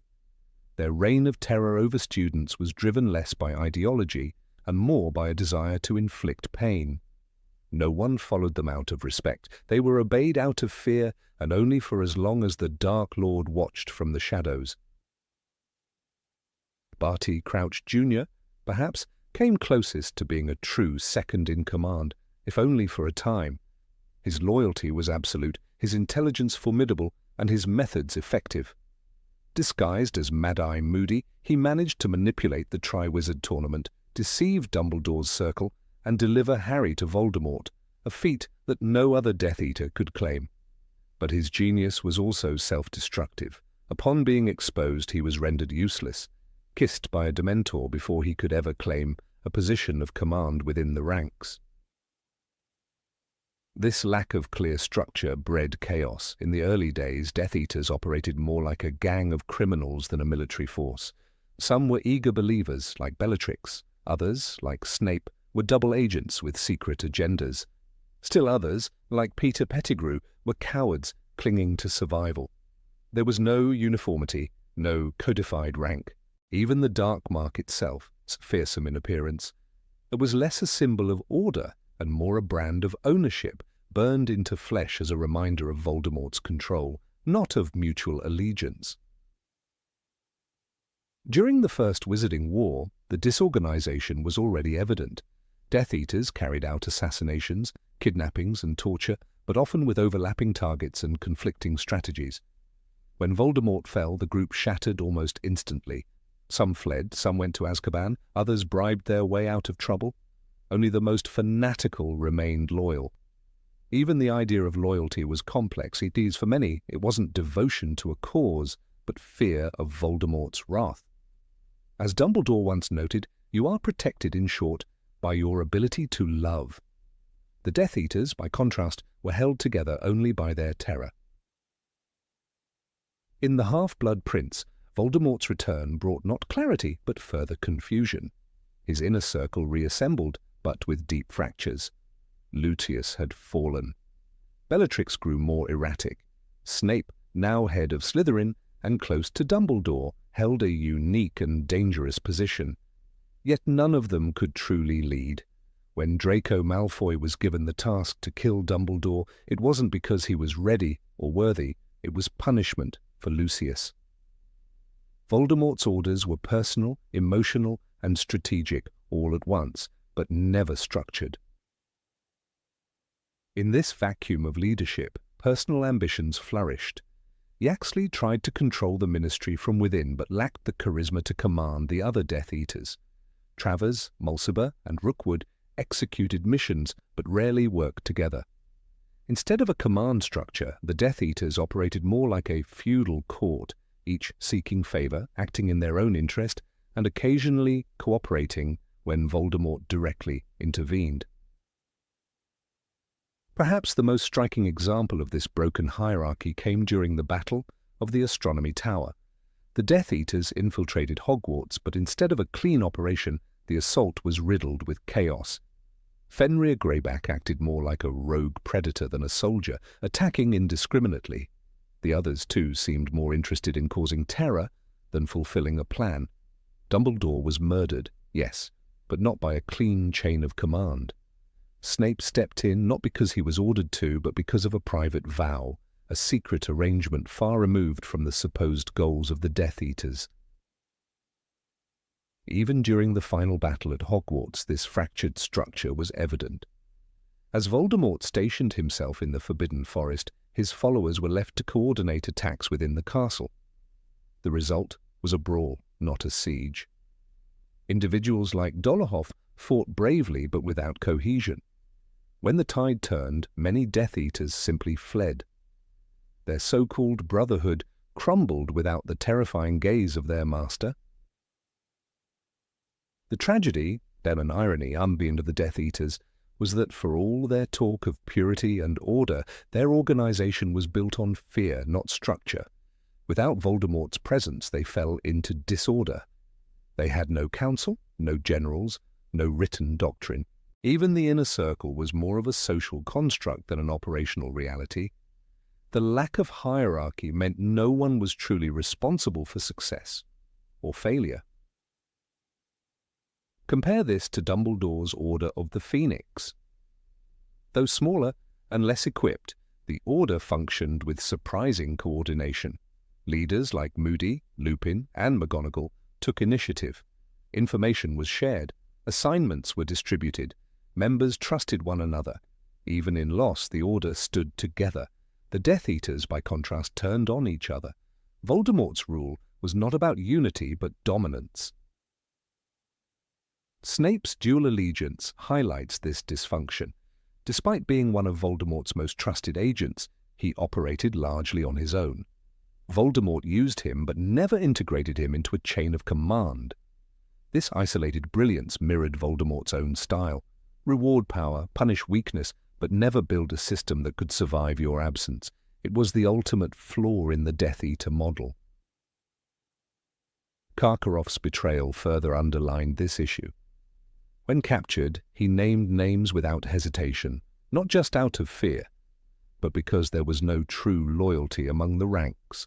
The Death Eaters were not bound by shared belief, but by individual deals with darkness. Some, like Bellatrix, were too deep to escape. Others, like Regulus Black, saw the horror and tried to atone, even at the cost of their life.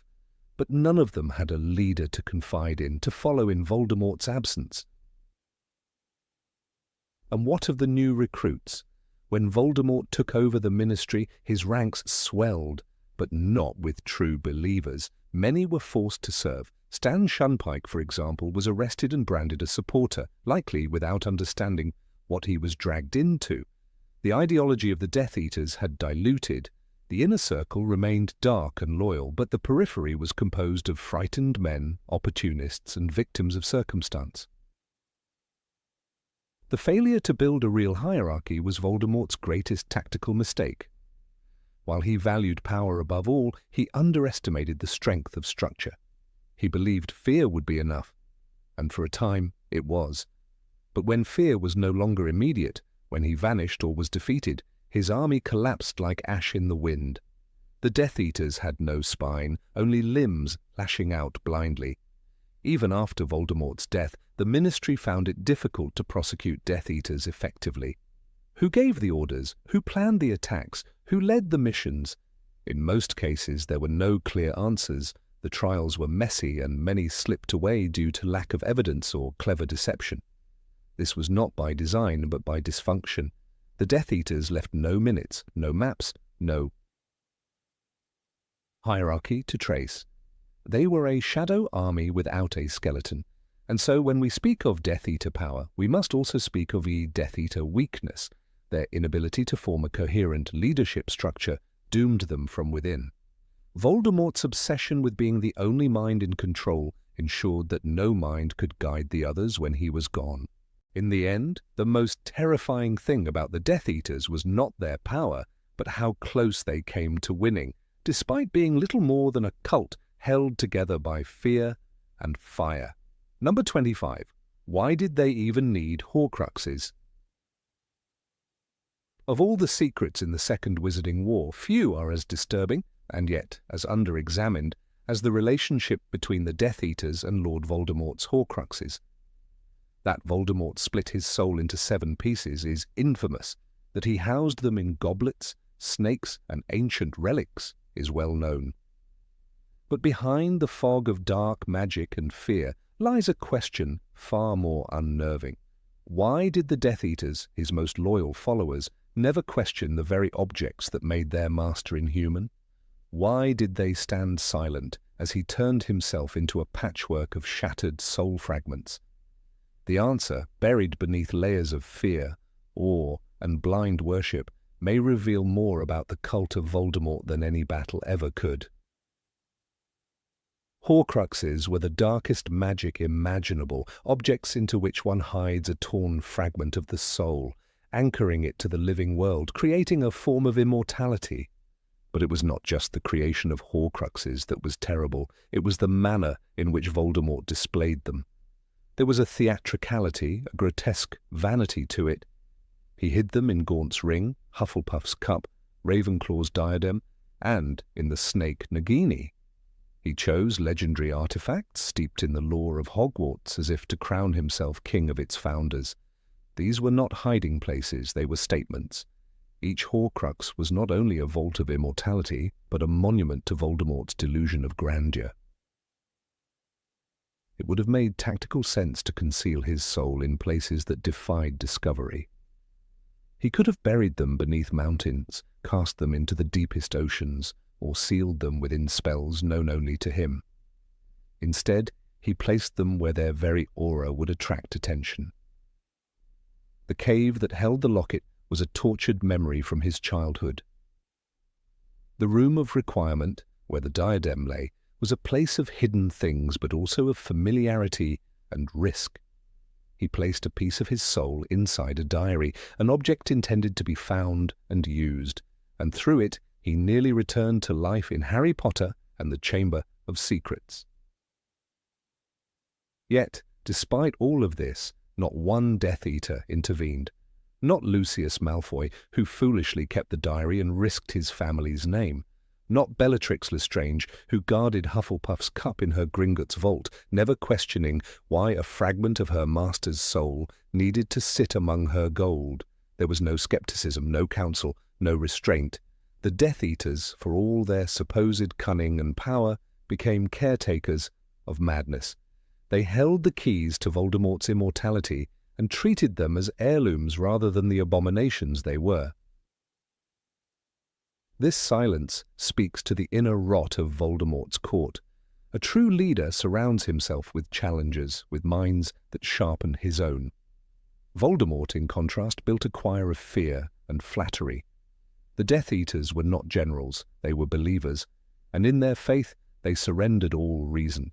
There is no good and evil, there is only power, and those too weak to seek it Voldemort once said, through Quirrell's mouth in Philosopher's Stone.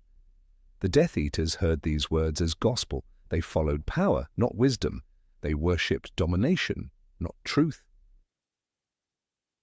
One might imagine that someone like Snape, a man of intellect and cunning, might have glimpsed the flaw in Voldemort's logic. But Snape's loyalty was never to Voldemort, it was to Lily. He stayed close to the Dark Lord not out of belief, but to protect her son. And even Snape, with all his knowledge, did not know about the Horcruxes until the final hour. This secrecy was not merely strategic, it was pathological. Voldemort did not trust his followers enough to reveal the depth of his dark arts. He entrusted them with the vessels of his soul, but not the meaning of those vessels.